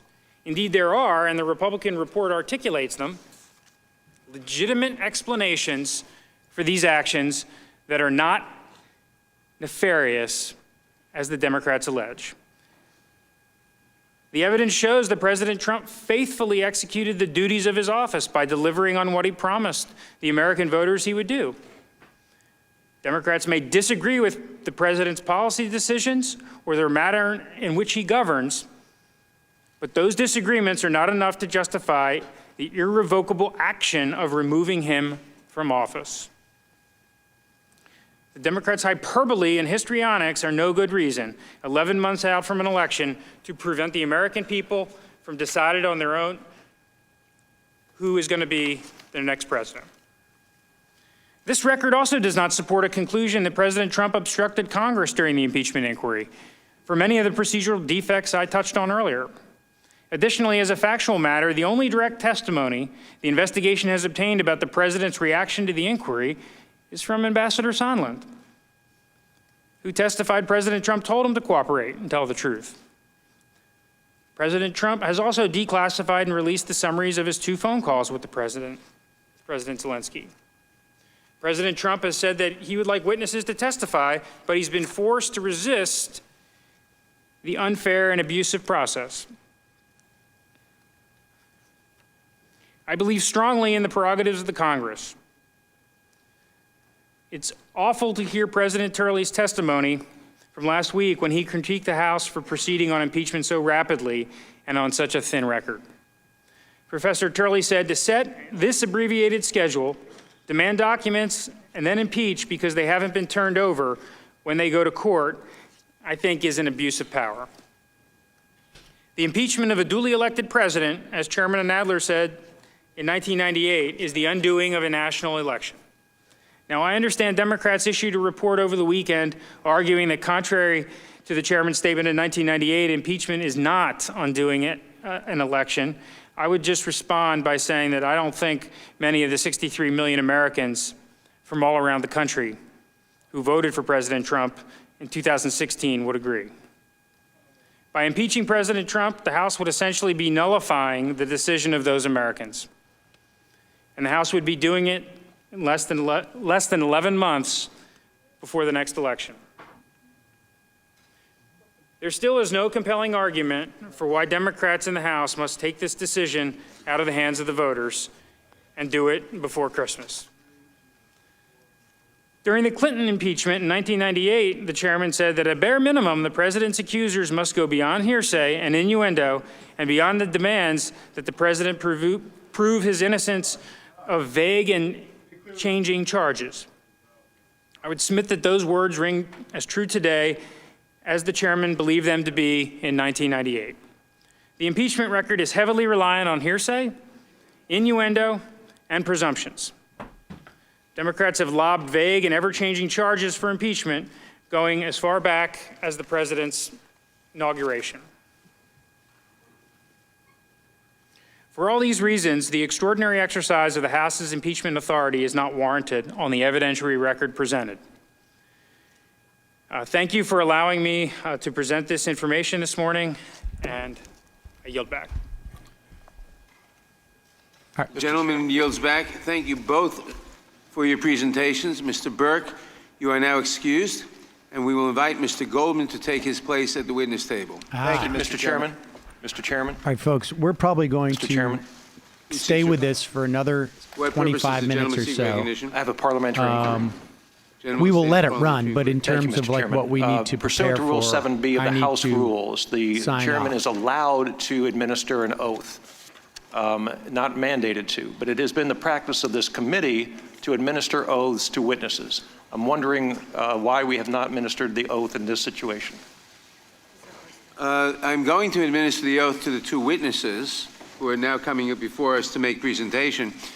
The 2 gentlemen who just testified were not witnesses. They were staff. They were making opening statements for the committees. We will now administer an oath to Mr. Castor and Mr. Goldman, who are now testifying in the capacity of witnesses. But typically we administer oaths before opening statements. Which we will, no, for witnesses. For witnesses. Mr. Castor, we will now administer the Mr. Chairman, parliamentary inquiry. Gentlemen will suspend. Mr. Castor was here with Mr. Burke presenting the report of the committee. That is the opening statement for this committee. They were not witnesses before this committee. Mr. Castor now and Mr. Goldman are witnesses before this committee, and I will administer the oath. Mr. Chairman, if they were making presentations on behalf of members, the rules should apply. The gentleman is not recognized. Mr. Chairman, I have a point of order. We welcome both of our... Mr. Chairman, I have a point of order. Who's seeking recognition? Right here, Mr. Chair. Gentleman will state his point of order. Thanks, Mr. Chairman. Mr. Chairman, despite our repeated requests for access to the evidence, we received less than 48 hours ago over 8,000 pages of documentation. Mr. Chairman, if this were a court of law, you'd be facing sanctions right now by the Bar Association. The gentleman will state his point of order, not make a Mr. Chairman, speech. how are we supposed to process over 8,000 pages of documents that came from various committees? The gentleman, that is not a point of order. That is not a point of order. Mr. Chairman, will you give us an I will now explanation proceed of why with the you oath. need this document The done? gentleman will suspend and not make a speech.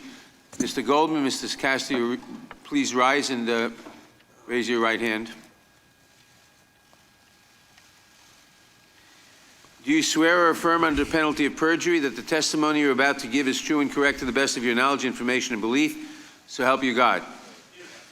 Let the record show the presenters answered in the affirmative. Thank you, and seem please like be seated. a Cohen Brothers Each movie. of you will have 45 minutes to present. To help you stay within that time, there is a timing light on your table. When the light switches from green to yellow, you have 1 minute to conclude your testimony. When the light turns red, it signals your time has expired. Mr. Goldman, you may begin. Mr. Chairman, I have a point of order. Mr. Chairman, you have to recognize Gentleman will the state point. his point of order. Mr. Chairman, my point of order is this. In the previous point of order issued by Mr. Johnson of Louisiana, you ruled against his point of order because you said that Mr. Burke was a witness. You have just told us he was not a witness, but he was a staffer. As such, a staffer must avoid impugning motivations. And if you're The gentleman will. Will you let him finish his point of order, Made please? his point of order. No, Mr. Chairman, I haven't completed yet. The rule requires that members and staff not impugn the motivations of the president. What you ruled was that he was a witness. You've just told us he wasn't a witness. My point of order is that you were out of order in your ruling. The point of order is not sustained. I've already ruled on it. He was not a witness. These two gentlemen I appeal now the decision of the chair. That is not a rule. It most certainly is. It is appealable, yes it is. Ms. Lofgren knows it is. The ruling is not. The point of order is not sustained. I appeal the decision of the chair. I move to table The motion, the appeal of the ruling of the chair is tabled. The clerk. Get it. Save it for next time. All in favor of the motion table say aye. Aye. Opposed, nay. No. No. Motion table is approved. I seek a roll call vote. Roll call vote. The clerk will call the roll. Mr. Nadler? Aye. Mr. Nadler votes aye. Ms. Lofgren? Aye. Ms. Lofgren votes aye. Ms. Jackson Lee? Aye. Ms. Jackson Lee votes aye. Mr. Cohen?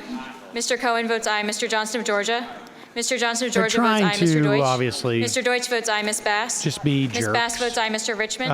It's not Mr. gonna Richmond do votes aye. anything. Mr. Jeffries? It's just Mr. gonna Jeffries votes aye. provide- Mr. Cicilline? Aye. Mr. Cicilline votes aye. Mr. The Swalwell? attempt here, of Mr. course, Swalwell votes is aye. Mr. Liu? to Mr. Liu votes aye. just Mr. bring this Raskin? down just a little Mr. bit as we Raskin do votes this aye. now. Ms. Jayapal? Ms. Jayapal votes aye. Ms. The Demmings? attempt here, of course, Ms. Demmings is votes aye. to Mr. Correa? make the story that comes out of this about Ms. Garcia votes aye. how Mr. Neguse votes aye. Ms. McBath? rancorous Ms. this McBath was, votes aye. as Ms. opposed to Mr. Sampson votes aye. them Ms. laying out the Ms. cases. Ms. You missed it. The guy from InfoWars opened up the hearings with a protest cry of coup or something to that effect. Owen Schroyer. Yeah. Mr. Jordan? Mr. Gomert votes no. Mr. Jordan? Mr. Jordan votes no. Mr. Buck? Mr. Buck votes no. Mr. Ratcliffe? Mr. Ratcliffe votes no. Ms. Roby? Ms. Roby votes no. Mr. Gates? Mr. Gates votes no. Mr. Johnson of Louisiana? Mr. Johnson of Louisiana votes no. Mr. Biggs? Mr. McClintock? Mr. McClintock votes no. Ms. Lesko? Ms. Lesko votes no. Mr. Reschenthaler? No. Mr. Reschenthaler votes no. Mr. Klein? Mr. Klein votes no. Mr. Armstrong? Mr. Armstrong votes no. Mr. Stubbe? Mr. Stubbe votes no. Mr. Biggs, you are not recorded. Mr. Biggs votes no. Has everyone voted? No. Has everyone voted who wishes to vote? How am I recorded? Ms. Scanlon, you are not recorded. Aye. Ms. Scanlon votes aye. Mr. Correa? Mr. Correa, you are not recorded. Mr. Correa votes aye. Does anyone else wish to vote who hasn't voted? The clerk will report. Mr. Chairman, there are 24 ayes and 17 noes. The ayes have it, and the motion to table is agreed to. Mr. Goldman, you may begin. On Fox tonight, the story will you, be, Mr. of course, how Chairman Nadler Nadler, Ranking Member Collins, ran over the members rules. of the committee. All of this is illicit. He's We are here apathetically today steamrolling because the Donald J. GOP Trump, right now. the 45th President of the United States, Here is abused the power Daniel of his Goldman. office, the American presidency, for his political and personal benefit. President Trump directed a months-long campaign to solicit foreign help in his 2020 re-election efforts, withholding official acts from the government of Ukraine in order to coerce and secure political assistance and interference in our domestic affairs. As part of this scheme, President Trump applied increasing pressure on the president of Ukraine to publicly announce 2 investigations helpful to his personal re-election efforts. He applied this pressure himself and through his agents, working within and outside of the U.S. government, by conditioning a desperately sought Oval Office meeting and $391 million in taxpayer-funded, congressionally appropriated security assistance, vital to Ukraine's ability to fend off Russian aggression. And he conditioned that on the announcement of these 2 political investigations that were helpful to his personal interests. When the president's efforts were discovered, he released the military aid, though it would ultimately take congressional action for the money to be made fully available to Ukraine. The Oval Office meeting still has not happened. And when faced with the opening of an official impeachment inquiry into his conduct, President Trump launched an unprecedented campaign of obstruction of Congress, ordering executive branch agencies and government officials to defy subpoenas for documents and testimony. To date, the investigating committees have received no documents from the Trump administration pursuant to our subpoenas. Were it not for courageous public servants doing their duty and honoring their oath to this country and coming forward and testifying, the president's scheme might still be concealed today. The central moment in this scheme was a telephone call between President Trump and Ukrainian President Volodymyr Zelensky on July 25th of this year. During that call, President Trump asked President Zelensky for a personal favor: to initiate the 2 investigations that President Trump hoped could ultimately help his re-election in 2020. The first investigation involved former Vice President Joe Biden and was an effort to smear his reputation as he seeks the Democratic nomination in next year's presidential election. The second investigation sought to elevate an entirely debunked conspiracy theory promoted by Russian President Vladimir Putin that Ukraine interfered in the last presidential election to support the Democratic nominee. In truth, as has been made clear by irrefutable evidence from throughout the government, Russia interfered in the last election in order to help then-candidate Trump. The allegations about Vice President Biden and the 2016 election are patently false. But that did not deter President Trump during his phone call with the Ukrainian president, and it does not appear to deter him today.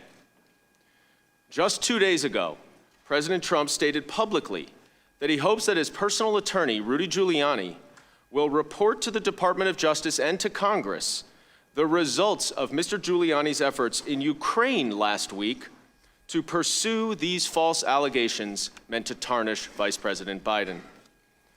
President Trump's persistent and continuing effort to coerce a foreign country to help him cheat to win an election is a clear and present danger to our free and fair elections and to our national security. The overwhelming evidence of this scheme is described in detail in a nearly 300-page document entitled the Trump-Ukraine Impeachment Inquiry Report, formerly transmitted from the House Permanent Selecting Committee on Intelligence to this committee a few days ago. The report relies on testimony from numerous current and former government officials, the vast majority of whom are nonpartisan career professionals responsible for keeping our nation safe and promoting American values around the globe. The evidence from these witnesses cannot seriously be disputed. The president placed his personal interests above the nation's interests in order to help his own re-election efforts. Before I highlight the evidence and the findings of this report, I want to take just a moment to introduce myself and discuss today's testimony. I joined the House Intelligence Committee as Senior Advisor and Director of Investigations at the beginning of this year. Previously, I served for 10 years as a prosecutor in the Southern District of New York when I joined the Department of Justice under the George W. Bush administration. The team that I led on the intelligence community includes other former federal prosecutors, a retired FBI agent, and investigators with significant national security expertise. The report that I am presenting today is based entirely on the evidence that we collected in coordination with the Oversight and Foreign Affairs Committees that were gathered as part of the impeachment inquiry into President Trump's actions. Nothing more and nothing less. The three investigating committees ran a fair, professional, and thorough investigation. We followed the House rules for depositions and public hearings, including the rule against agency counsel being present for depositions, and members and staff from both parties had equal time to ask questions, and there were no substantive questions that were prevented from being asked and answered. This investigation moved swiftly and intensively, as all good investigations should. To the extent that other witnesses would be able to provide more context and detail about this scheme, their failure to testify is due solely to the fact that President Trump obstructed the inquiry and refused to make them available. Nevertheless, the extensive evidence that the committees uncovered during this investigation led to the following critical findings.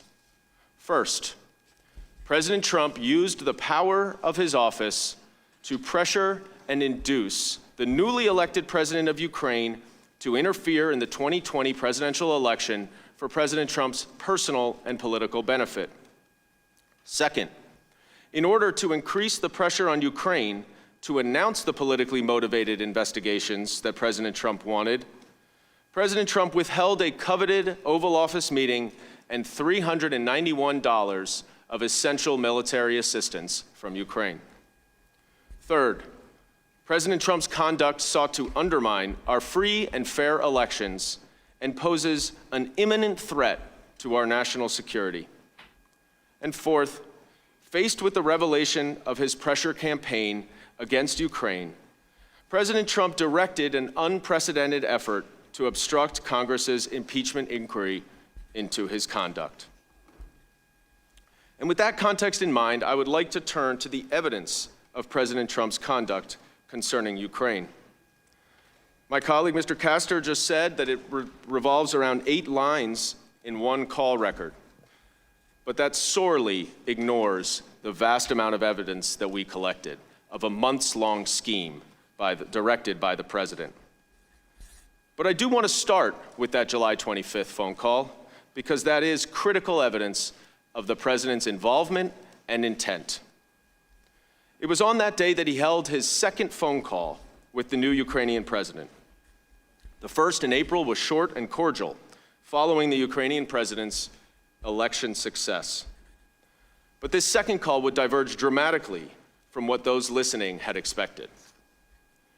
Now, just prior to this telephone call, President Trump spoke to Gordon Sondland, the U.S. ambassador to the European Union, who had donated $1 million to the president's inaugural campaign, and who had been directed by the president himself to take on a leading role in Ukraine issues. Ambassador Sondland relayed the president's message to President Zelensky through Ambassador Kurt Volker, who had had lunch that day with President Zelensky's top aide, Andrei Yermak, who appears repeatedly through this scheme as President Zelensky's right-hand man. Ambassador Volker texted Mr. Yermak with President Trump's direction. Good lunch, thanks. Heard from White House. Assuming President Z convinces Trump he will investigate, get to the bottom of what happened in 2016, we will nail down for a visit to Washington. Good luck. See you tomorrow. Kurt.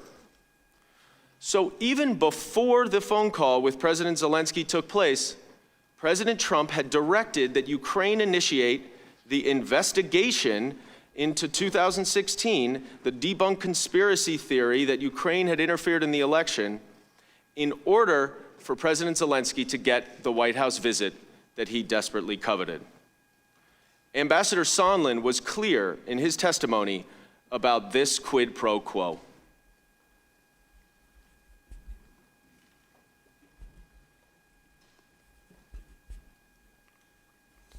Frequently frame these complicated issues in the form of a simple question. Was there a quid pro quo? As I testified previously, with regard to the requested White House call and the White House meeting, the answer is yes. During this call with the Ukrainian leader, President Trump did not discuss matters of importance to the United States, such as Ukraine's efforts to root out corruption. Instead, President Trump veered quickly into the personal favor that he wanted President Zelensky to do. 2 investigations that would help President Trump's re-election effort. Witnesses who listened to the call described it as unusual, improper, inappropriate, and concerning. 2 of them immediately reported their concerns to White House lawyers. Now let me just take a few minutes walking through that important call step by step, because it is evidence that is central to the president's scheme. Near the beginning of the call, President Zelensky said, "I would also like to thank you for your great support in the area of defense. We are ready to continue to cooperate for the next steps. Specifically, we are almost ready to buy more javelins from the United States for defense purposes." The great support in the area of defense included the nearly $400 million of U.S. military assistance to Ukraine, which one witness testified was nearly 10% of Ukraine's defense budget. And this support comes as a result of Russia's invasion of Ukraine in 2014, when Russia illegally annexed nearly 7% of Ukraine's territory. Since then, the United States and our allies have provided support for Ukraine, an emerging post-Soviet democracy, to fend off Russia in the East. Yet just a few weeks before this July 25th call, President Trump had inexplicably placed a hold on military assistance to Ukraine without providing any reason to his own cabinet members or national security officials. The evidence the committees collected showed that there was unanimous support for the aid from every relevant agency in the Trump administration. Nevertheless, during the call, President Trump complained that U.S. support for Ukraine was not reciprocal, that somehow Ukraine needed to give more to the United States. What did he mean? Well, it became clear, because immediately after President Zelensky brought up U.S. military support and purchasing Javelin anti-tank weapons, President Trump responded, "I would like you to do us a favor, though, because our country has been through a lot and Ukraine knows a lot about it." Now, the favor that he referenced there included 2 demands that had nothing to do with official U.S. policy or foreign policy.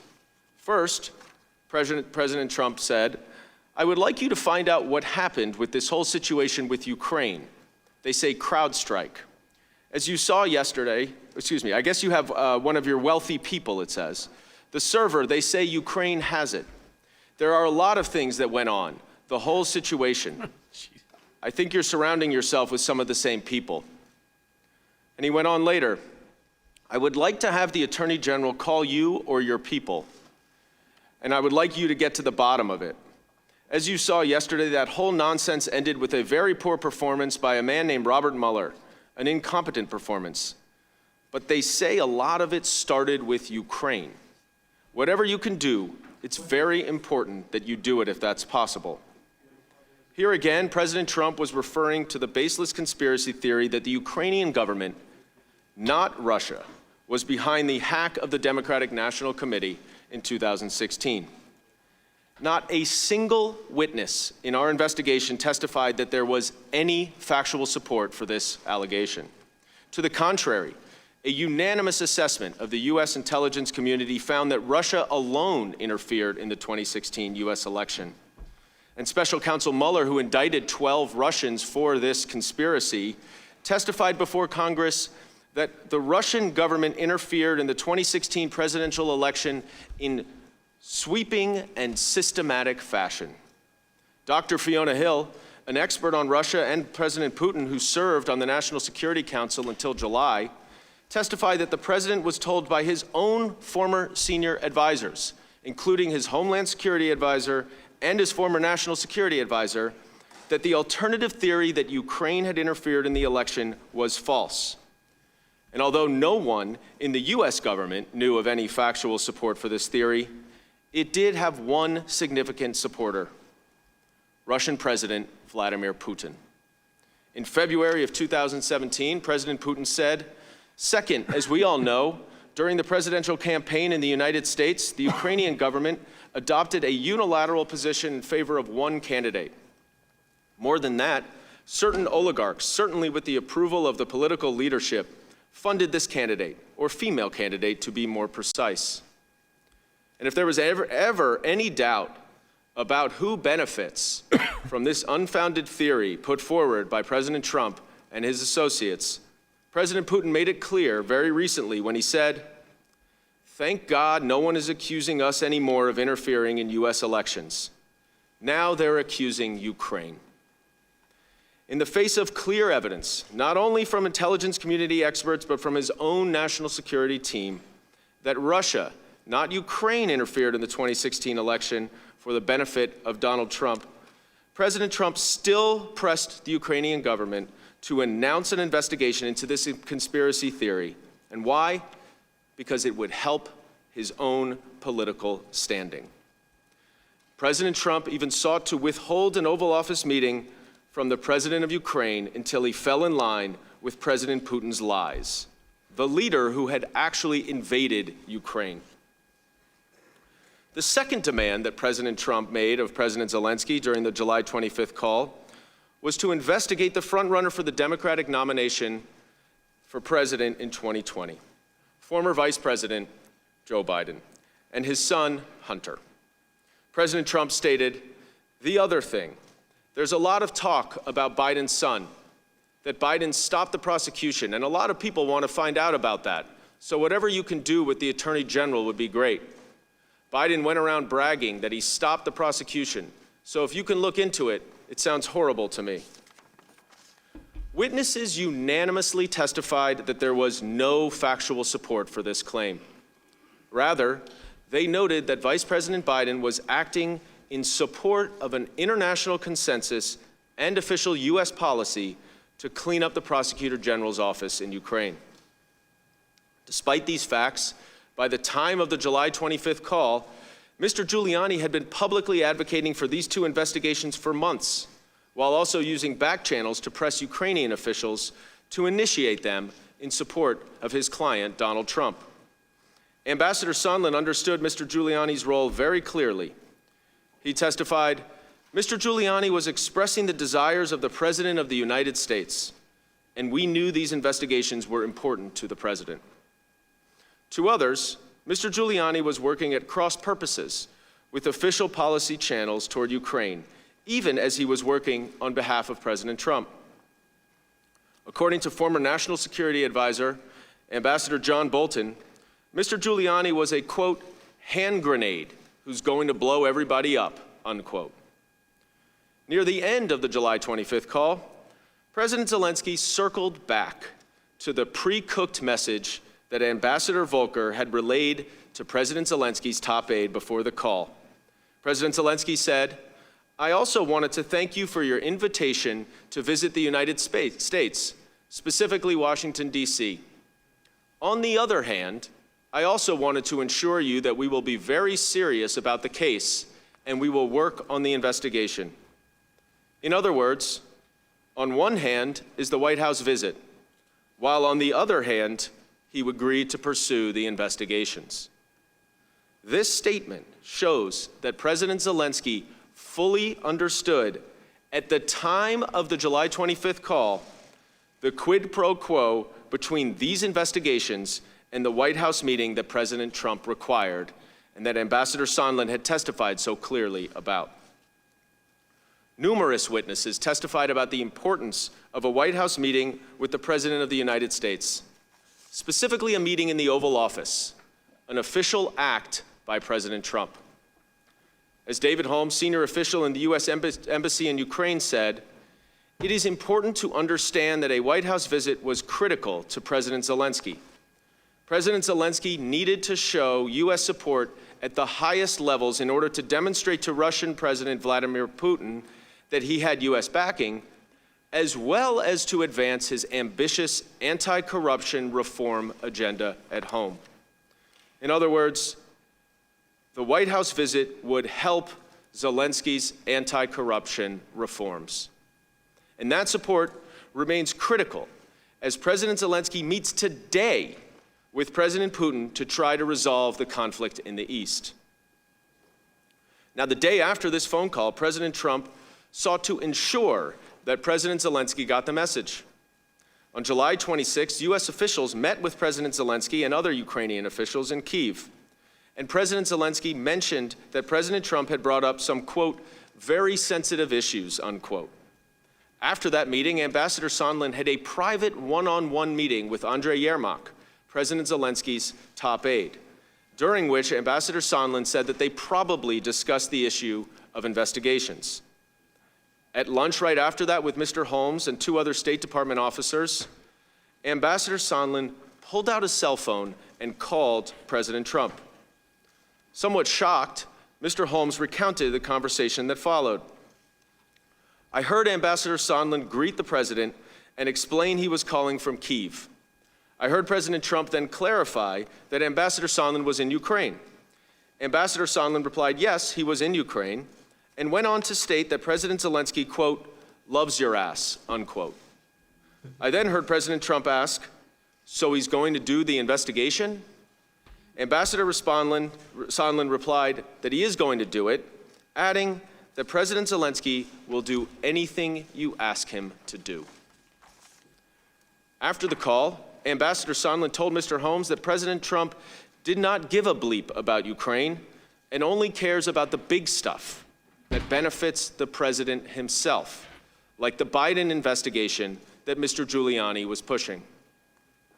To repeat, and this is very important, Ambassador Sondland spoke to President Trump before the July 25th call with President Zelensky and relayed to Ukrainian officials President Trump's requirement of political investigations in exchange for a White House meeting. And during that call, President Trump asked for the favor of these two political investigations immediately after the Ukrainian president brought up U.S. military support for Ukraine, which President Trump had recently suspended or put on hold. And at the end of the call, President Zelensky made a point of acknowledging the link between the investigations that President Trump requested and the White House meeting that President Zelensky desperately wanted. And then the following day, Ambassador Sondland confirmed to President Trump on the telephone in person that the Ukrainians would indeed initiate the investigations discussed on the call, which was the only thing about Ukraine that President Trump cared about. Now, it's very important to understand that this investigation revealed that the July 25th call was neither the start nor the end of President Trump's efforts to use the powers of his office for personal political gain. And you have to look at all of the evidence in context as a whole. Prior to the call, the president had removed the former ambassador, Marie Yovanovitch, to clear the way for his three handpicked agents to spearhead his corrupt agenda in Ukraine: Secretary Perry, Ambassador Sondland, and Ambassador Volker, all of whom attended President Zelensky's inauguration on May 20th. All political appointees, they proved to be more than willing to engage in what Dr. Hill later described as an improper domestic political errand for the president. On April 21st, President Zelensky won the Ukrainian election with 73% of the vote. And he had two primary platforms: to resolve the war in the east with Russia and to root out corruption. That same day, President Trump called to congratulate him on his win.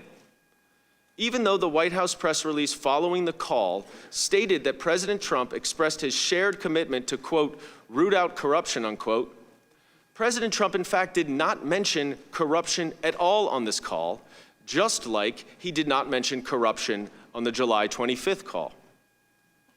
Shortly after this call, President Trump asked Vice President Mike Pence to attend President Zelensky's inauguration. But on May 13th, President Trump did an about-face and directed Vice President Pence not to attend. An advisor to Vice President Pence testified that the inauguration had not yet been scheduled, and therefore the reason for the abrupt change of plans was not related to any scheduling issues. So what had happened in the 3 weeks between April 21st and May 13th, when Vice President Pence was originally invited and then disinvited or removed from the delegation? A few things. First, on April 25th, Vice President Biden formally announced his bid for the Democratic nomination for president. Then, about a week later, on May 3rd, President Trump spoke with President Putin on the telephone. One senior State Department official testified that the conversation between President Trump and President Putin included a discussion of Ukraine. Third, on May 9th, Mr. Giuliani told the New York Times that he intended to travel to Ukraine on behalf of his client, President Trump, in order to, quote, meddle in an investigation, unquote. But after public backlash and apparent pushback from the Ukrainians, Mr. Giuliani canceled his trip the next day, claiming that President Zelensky was surrounded by enemies of President Trump. At a critical May 23rd meeting in the Oval Office, President Trump said that Ukraine was corrupt and tried to take him down in 2016, the same false narrative pushed by President Putin and Mr. Giuliani. And in order for the White House meeting to occur, President Trump told the delegation they must talk to Rudy to get the visit scheduled. These comments from President Trump were the first of many subsequent indications that in his mind, corruption equals investigations. In the weeks and months following, Mr. Giuliani relayed to both Ukrainian officials and the government officials that President Trump had designated at the May 23rd meeting to take a lead on Ukraine policy. The directive from President Trump that a White House meeting would not occur until Ukraine announced the two political investigations that President Trump required. And well before the July 25th call, Ambassadors Sondland and Volker also relayed this quid pro quo to the Ukrainians, including to President Zelensky himself. What about that? Ambassador Volker conveyed the message directly to President Zelensky at the beginning of July, urging him to reference investigations associated with the Giuliani factor with President Trump. And in meetings at the White House on July 10th, Ambassador Sondland told other U.S. officials and two of President Zelensky's advisors, including Mr. Yermak, that he had an agreement with Acting Chief of Staff Mick Mulvaney that the White House visit would be scheduled if Ukraine announced the investigations. One witness testified that during the second of the meetings, Ambassador Sondland began to review what the deliverable would be in order to get the meeting, referring to an investigation of the Bidens. The witness told the committee that the request was explicit, there was no ambiguity, and that Ambassador Sondland also mentioned Burisma, a major Ukrainian energy company that Hunter Biden sat on the board of. To the witnesses that testified before the committee, the references to Burisma was shorthand for an investigation into the Bidens. Ambassador Bolton, as well as his staff members, objected to this meeting for investigations trade, and Ambassador Bolton told Dr. Hill, "You go and tell Eisenberg," John Eisenberg, the legal advisor for the National Security Council, that I am not part of whatever drug deal Sondland and Mulvaney are cooking up on this. And you go ahead and tell them what you've heard and what I've said. Yet this was not a rogue operation by Mr. Giuliani and Ambassador Sondland and Volker. As Ambassador Sondland testified, everyone was in the loop, including Mr. Mulvaney, Secretary Pompeo, Secretary Perry, and their top advisors. On July 19th, Ambassador Sondland emailed Mr. Mulvaney, Secretary Perry, Secretary Pompeo, and others after speaking with President Zelensky. The subject was, "I talked to Zelensky just now." And Ambassador Sondland wrote, "He is prepared to receive POTUS's call," POTUS, the President of the United States, "will assure him that he intends to run a fully transparent investigation and will, quote, turn over every stone," unquote. Both Secretary Perry and Chief of Staff Mulvaney quickly responded to the email, noting that given that conversation, a date would soon be set to schedule the White House telephone call. The evidence also unambiguously shows that the Ukrainians understood this quid pro quo and had serious reservations, particularly because President Zelensky had won the election on an anti-corruption platform. In fact, a few days before the July 25th call, Ambassador William Taylor, the acting U.S. ambassador to Ukraine and the former permanent ambassador to Ukraine, texted Ambassador Sondland and Volker. Or rather, he stated in his testimony, "On July 20th, I had a phone conversation with Mr. Danylyuk, during which he conveyed to me that President Zelensky did not want to be used as a pawn in a U.S. re-election campaign." But President Trump's pressure campaign on President Zelensky did not relent. And just 4 days later, President Zelensky received that message via Kurt Volker that he needed to convince President Trump that he would do the investigations in order to get that White House meeting. And as I have described, President Zelensky tried to do exactly that on the July 25th call with President Trump. In the weeks following the July 25th call, President Zelensky heeded President Trump's request, sending his top aide, Mr. Yermak, to Madrid to meet with Mr. Giuliani. In coordination with Mr. Giuliani, President Trump's handpicked representatives, they continued this pressure campaign to secure a public announcement of the investigations. Now, according to Ambassador Sondland, and this is very important, President Trump did not require that Ukraine actually conduct the investigations as a prerequisite for the White House meeting. Instead, the Ukrainian government needed only to publicly announce the investigations. It is clear that the goal was not the investigations themselves or not any corruption that those investigations might have entailed, but the political benefit that President Trump would enjoy from an announcement of investigations into his 2020 political rival and against a unanimous assessment that showed that he received foreign support in the 2016 election.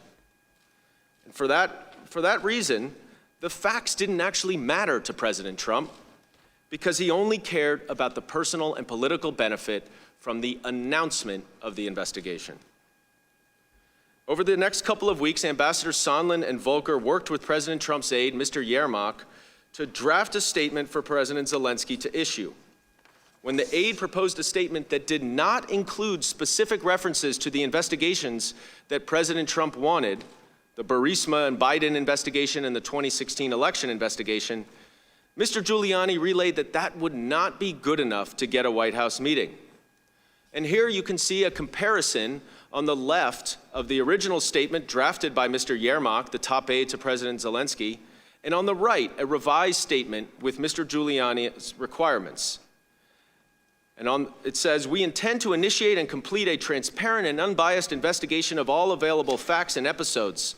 And here's the critical difference, including those involving Burisma and the 2016 U.S. elections, which in turn will prevent the recurrence of this problem in the future. The only difference in the statement that Giuliani required and the statement that the Ukrainians had drafted was this reference to the two investigations that President Trump wanted and told President Zelensky about on the July 25th call. Now, ultimately, President Zelensky's administration temporarily shelved this announcement, though efforts to press Ukraine would remain ongoing. By mid-August, Ukraine did not make a public announcement of the investigations that President Trump required, and as a result, no White House meeting was scheduled.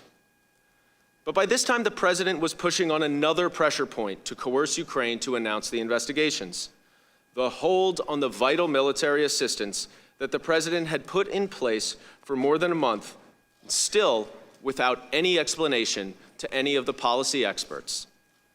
Our investigation revealed that a number of Ukrainian officials had made quiet inquiries to various U.S. officials about the aid as early as July 25th, the day of the phone call.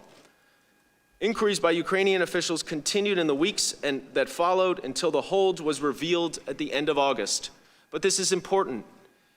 It was important for the Ukrainian officials to keep it quiet, because if it became public, then Russia would know that the U.S. support for Ukraine might be on ice. So by the end of that month, the evidence revealed several facts. One, the president demanded that Ukraine publicly announce 2 politically motivated investigations to benefit his re-election. 2, a coveted White House meeting was expressly conditioned on Ukraine announcing those investigations. 3, President Trump had placed a hold on vital military assistance to Ukraine without any explanation, and notwithstanding the uniform support for that assistance from the relevant federal agencies and Congress. Ambassador Taylor testified that this quid pro quo between the investigations President Trump wanted and the security assistance that President Trump needed was crazy. And he told Ambassador Sondland, "As I said on the phone, I think it's crazy to withhold security assistance for help with a political campaign."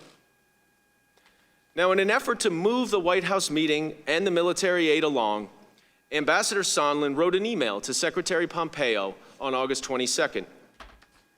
He wrote, "Mike, should we block time in Warsaw for a short pull-aside for POTUS to meet Zelensky? I would ask Zelensky to look him in the eye and tell him that once Ukraine's new justice folks are in place, parentheses, mid-September, President Zelensky, should be able to move forward publicly and with confidence on those issues of importance to POTUS and to the U.S. Hopefully, that will break the logjam." Ambassador Sondland testified that this was a reference to the political investigations that President Trump discussed on the July 25th call, which Secretary Pompeo ultimately admitted to that he listened to in real time. Ambassador Sondland hoped that this would help lift the logjam, which he meant the hold on critical security assistance to Ukraine and the White House meeting. And what was Secretary Pompeo's response 3 minutes later? Yes. After the hold on military assistance became public on August 28th, senior Ukrainian officials expressed grave concern. Deeply worried, of course, about the practical impact on their efforts to fight Russian aggression, but also, and this goes back to why it remained confidential, also about the public message that it sent to the Russian government. On September 1st, at a pre-briefing with Vice President Pence before he met with President Zelensky, Ambassador Sondland raised the issue of the hold on security assistance. He said, "I mentioned to Vice President Pence before the meetings with the Ukrainians that I had concerns that the delay in aid had become tied to the issue of investigations. Vice President Pence simply nodded in response, expressing neither surprise nor dismay at the linkage between the two." And following Vice President Pence's meeting with President Zelensky, Ambassador Sondland went over to Mr. Yermak again, President Zelensky's top aide, and pulled him aside to explain that the hold on security assistance was also now conditioned on the public announcement of the Burisma Biden and the 2016 election interference investigations. Ambassador Sondland then explained to Ambassador Taylor that he had previously made a mistake in telling Ukrainian officials that only the White House meeting was conditioned on a public announcement of the political investigations beneficial to President Trump. In truth, everything, the White House meeting and the vital security assistance to Ukraine, was now conditioned on the public announcement. President Trump wanted President Zelensky in a public box. A private commitment was not good enough. Nearly 1 week later, on September 7th, the hold remained, and President Trump and Ambassador Sondland spoke on the phone. The president immediately told Ambassador Sondland that there was no quid pro quo, but, and this is very important, President Zelensky would still be required to announce the investigations in order for the hold on security assistance to be lifted, and he should want to do it. In effect, this is the equivalent of saying there is no quid pro quo, know this for that, before then demanding precisely that quid pro quo. And immediately after this phone call with President Trump, this was the precise message that Ambassador Sondland passed directly to President Zelensky. According to Ambassador Taylor, Ambassador Sondland also said that he had talked to President Zelensky and Mr. Yermak and had told them that although this was not a quid pro quo, if President Zelensky did not clear things up in public, we would be at a stalemate. And I understood a stalemate to mean that Ukraine would not receive the much-needed military assistance. Needing the military assistance and hoping for the White House meeting, President Zelensky finally relented to President Trump's pressure campaign, and arrangements were soon made for the Ukrainian president to make a statement during an interview on CNN where he would make a public announcement of the two investigations that President Trump wanted, in order for President Zelensky to secure the White House meeting and for Ukraine to get that much-needed military assistance. And although there is no doubt that President Trump had ordered the military aid held up until the Ukrainians committed to the investigations, on October 17th, Acting Chief of Staff Mick Mulvaney confirmed in public that there was such a quid pro quo. Let's watch what he said. Those were the driving factors. Did he also mention to me in the past the corruption related to the DNC server? Absolutely, no question about that. But that's it, and that's why we held up the money. Now, there was a report. So the demand for an investigation into the Democrats was part of the reason that he ordered to withhold funding to Ukraine. The look back to what happened in 2016 certainly was part of the thing that he was worried about in corruption with that nation. And that is absolutely appropriate. There you have it. By early September, the president's scheme was unraveling. On September 9th, the Intelligence Oversight and Foreign Affairs Committees announced an investigation into President Trump and Mr. Giuliani's efforts in Ukraine. And later that same day, the Intelligence Committee learned that a whistleblower had filed a complaint nearly a month earlier related to some unknown issue, but which the president and the White House knew was related to Ukraine and had been circulating among them for some time. And then 2 days later, on September 11th, in the face of growing public and congressional scrutiny, President Trump lifted the hold on security assistance to Ukraine. As with the implementation of the hold, no reason was provided. Put simply, President Trump got caught, so he released the aid. But even since this investigation began, the president has demonstrated no contrition or acknowledgement that his demand for a foreign country to interfere in our election is wrong. In fact, he has repeatedly called on Ukraine to investigate Vice President Biden, his rival. These and other actions by the president and his associates demonstrate that his determination to solicit foreign interference in our election continues today. It did not end with Russia's support for Trump in 2016, which President Trump invited by asking for his opponent to be hacked by Russia, and it did not end when his Ukrainian scheme was exposed in September of this year. President Trump also engaged, once this investigation began, in an unprecedented effort to obstruct the inquiry. And I look forward to answering your questions about that unprecedented obstruction. But in conclusion, I want to say that the Intelligence Committee has produced to you a nearly 300-page report. And I am grateful that you have offered me the opportunity today to walk you through some of the evidence underlying it. Admittedly, it is a lot to digest. But let me just say this.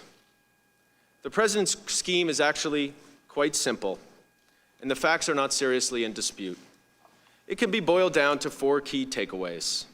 First, that President Trump directed a scheme to pressure Ukraine into opening 2 investigations that would benefit his 2020 re-election campaign and not the U.S. national interest. Second, President Trump used his official office and the official tools of U.S. foreign policy, the withholding of an Oval Office meeting and $391 million in security assistance to pressure Ukraine into meeting his demands. Third, everyone was in the loop, his chief of staff, the Secretary of State, and Vice President. And fourth, despite the public discovery of this scheme, which prompted the president to release the aid, he has not given up.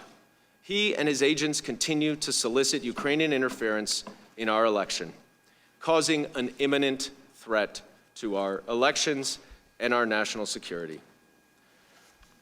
Members of the committee, President Trump's Regular order, actions- Mr. Chairman. Gentlemen's- Time has elapsed. Point of order. Gentleman's time has expired. Mr. Deitch, Mr. Chairman, I have a motion. gentleman will state his motion. I move the committee shall be in recess, subject to the call of the chair. I move to table. Move to the motion. Move to table the recess motion. is a privileged motion. It is not debatable. All those in favor of the committee recess. I seek a recorded vote. The chair will say aye. Aye. Opposed, nay. No. No. The ayes have it. The committee. Roll call. The clerk will call the roll. The Mr. Nadler? Republicans Aye. are Mr. Nadler votes aye. Ms. Lofgren? really trying to be Ms. Lofgren votes aye. Ms. Jackson Lee? pain in the asses in this. Ms. Jackson Lee votes aye. Mr. Cohen? The idea is Mr. Cohen the, votes aye. the Mr. more Johnson of Georgia? there has to be Mr. votes Johnson like of Georgia this, the votes more aye. Mr. Fox Deutsch? News can talk about Mr. Deutsch the votes aye. Ms. process. Bass? Ms. Bass votes aye. Mr. Richmond? Mr. Richmond votes aye. Mr. Jeffries? Mr. Jeffries votes aye. Mr. Cicilline? Aye. Mr. Cicilline votes aye. Mr. Swalwell? Aye. Mr. Swalwell votes aye. Mr. Liu? Aye. Mr. Liu votes aye. Mr. Raskin? Aye. Mr. Raskin votes aye. Ms. Jayapal? Ms. Jayapal votes aye. Ms. Demings? Ms. Demings votes aye. Mr. Correa? Aye. Mr. Correa votes aye. Ms. Scanlon? Aye. Ms. Scanlon votes aye. Ms. Garcia? Aye. Ms. Garcia votes aye. Mr. Neguse? Mr. Neguse votes aye. Ms. McBath? Ms. McBath votes aye. Mr. Stanton? Aye. Mr. Stanton votes aye. Ms. Dean? Aye. Ms. Dean votes aye. Ms. McCarcel Powell? Aye. Ms. McCarcel Powell votes aye. Ms. Escobar? Aye. Ms. Escobar votes aye. Mr. Collins? Mr. Collins votes no. Mr. Sensenbrenner? Mr. Shabbat? Oh, Mr. Sensenbrenner votes no. Mr. Shabbat? Mr. Shabbat votes no. Mr. Gomert? Mr. Gomert votes no. Mr. Jordan?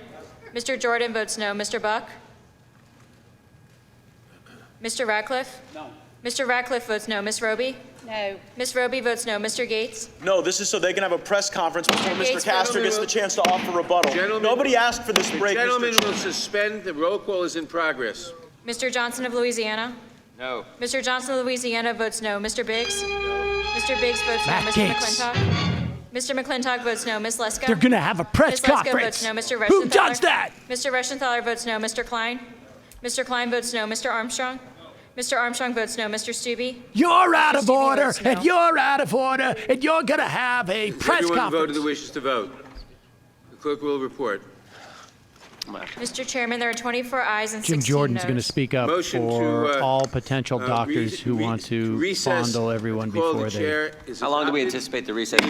How long is the recess? Well, the gentleman will suspend. I'd just like to know how The long. gentleman will suspend. It's until they're done with their press The conference. gentleman will suspend.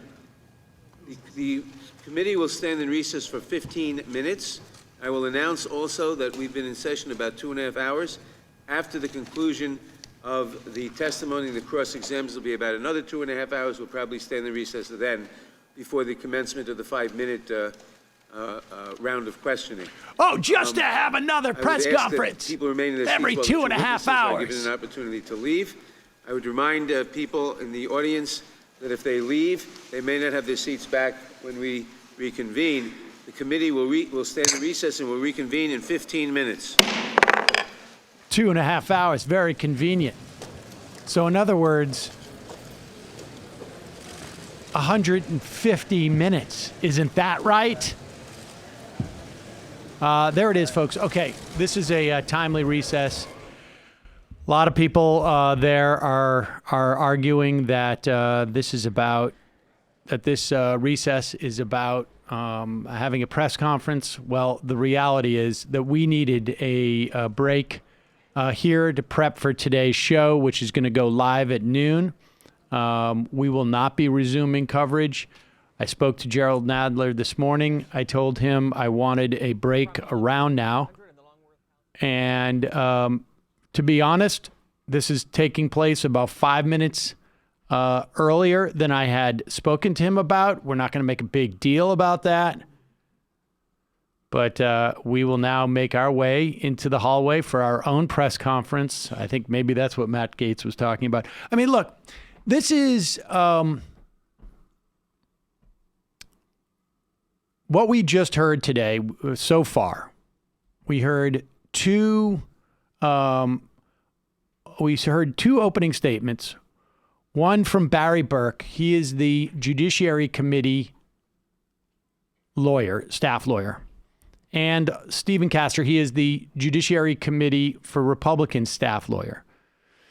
And they made their opening statements as to essentially why we're convening here. They were not fact witnesses. They were not under oath. Sensenbrenner asleep? Are they? Oh, no. Is he? He woke up. He's just resting his here's eyes. Collins giving his own press conference. Discussion on facts that have already been. Oh, yeah, monotone. Style was off. Style was off. Bad style points. I mean, look, there was not necessarily new information. It is just this is the way the procedure works. They lay it out. Then they brought in Goldman, who is the attorney for the Intelligence Committee, to present essentially the Intelligence Committee's full report. Stephen Castor will do double duty. He will function as the Intelligence Committee for the Republicans to come in and offer their counter report, which I imagine is about how CrowdStrike was whitewashed and acid washed with genes, and then also involved the one article by Politico, which has been largely misconstrued, but also was arguably written in such a way that it could easily be misconstrued, and an article written by right-wing operative Jonathan Solomon at The Hill, formerly of the AIE, I think it was, claiming there was some other, secret problem with involvement with the election. All of this stuff has now been debunked. I have sadly had to read into it and can tell you that it is pretty stunning how this stuff happens. Now, there was a piece in the New York Times Magazine this weekend, and I haven't read all of it yet. I just skimmed it at this point because of family duties over the weekend. But the InfoWars guys, and we should also say InfoWars, Owen, what's his name? I think it is. Owen Schroyer. Owen Schroyer opened up the hearing by yelling that this was a coup or something to that effect. There was a story about InfoWars over the weekend that it was specifically about Islamabad and no-go zones. And apparently they went up there. Islamabad is upstate New York, if I'm not mistaken. And they made just a ton of stuff up. I mean, not out of whole cloth. They went up to Islamabad, and which is and there's a couple of these up in upstate New York. There's like a couple of towns that are like heavily Hasidic Jewish, counties. Is Islamabad where all the hipster Muslims live? It is a rural town. It is a religious community in Tompkins, Delaware County, New York. It's like I don't know if it's an actual village or what. There's about 200 residents, I think. And it's sort of like a community. There's a bunch of them up there. There's Mennonite communities up there. I mean, that's just upstate New York. It's got a wide mix of people. And apparently they went up there and just basically went to town on feeding every right-wing fever dream. And largely, these Congress people are, one step removed. These Republican congressmen are just one step removed from this, wherein they read these sources, and I don't know what's in their heart of hearts or their brain of brains, but they certainly embrace them at the very least because of their political saliency. This is how Matt Gaetz gets to be how he is. This is how Jim Jordan avoids any type of accountability for his role in that scandal where he was a wrestling coach and ignored the problems with a doctor who was sexually assaulting his players. Doctor's since died, as far as I know. Here's Pramila Jayapal. Let's listen to her for just 1 second, if we can, or we will not. But we're going to start our regular show. Well, we don't have time for this. We're going to start our regular show in about 20 minutes. We'll talk briefly about this again, but we have obviously big stories. There is essentially what is the functional equivalent of our generation's Pentagon Papers about our involvement in Afghanistan. There is also, we're anticipating the investigation of the investigators to be released. It's going to be a big embarrassment, apparently, to Bill Barr. We're going to talk about House progressives who are trying to make for a better prescription drug bill, the potential of a federal workers' paid leave, the parental paid leave, all this and more. So we will see you in 20 minutes. Same place, same different time.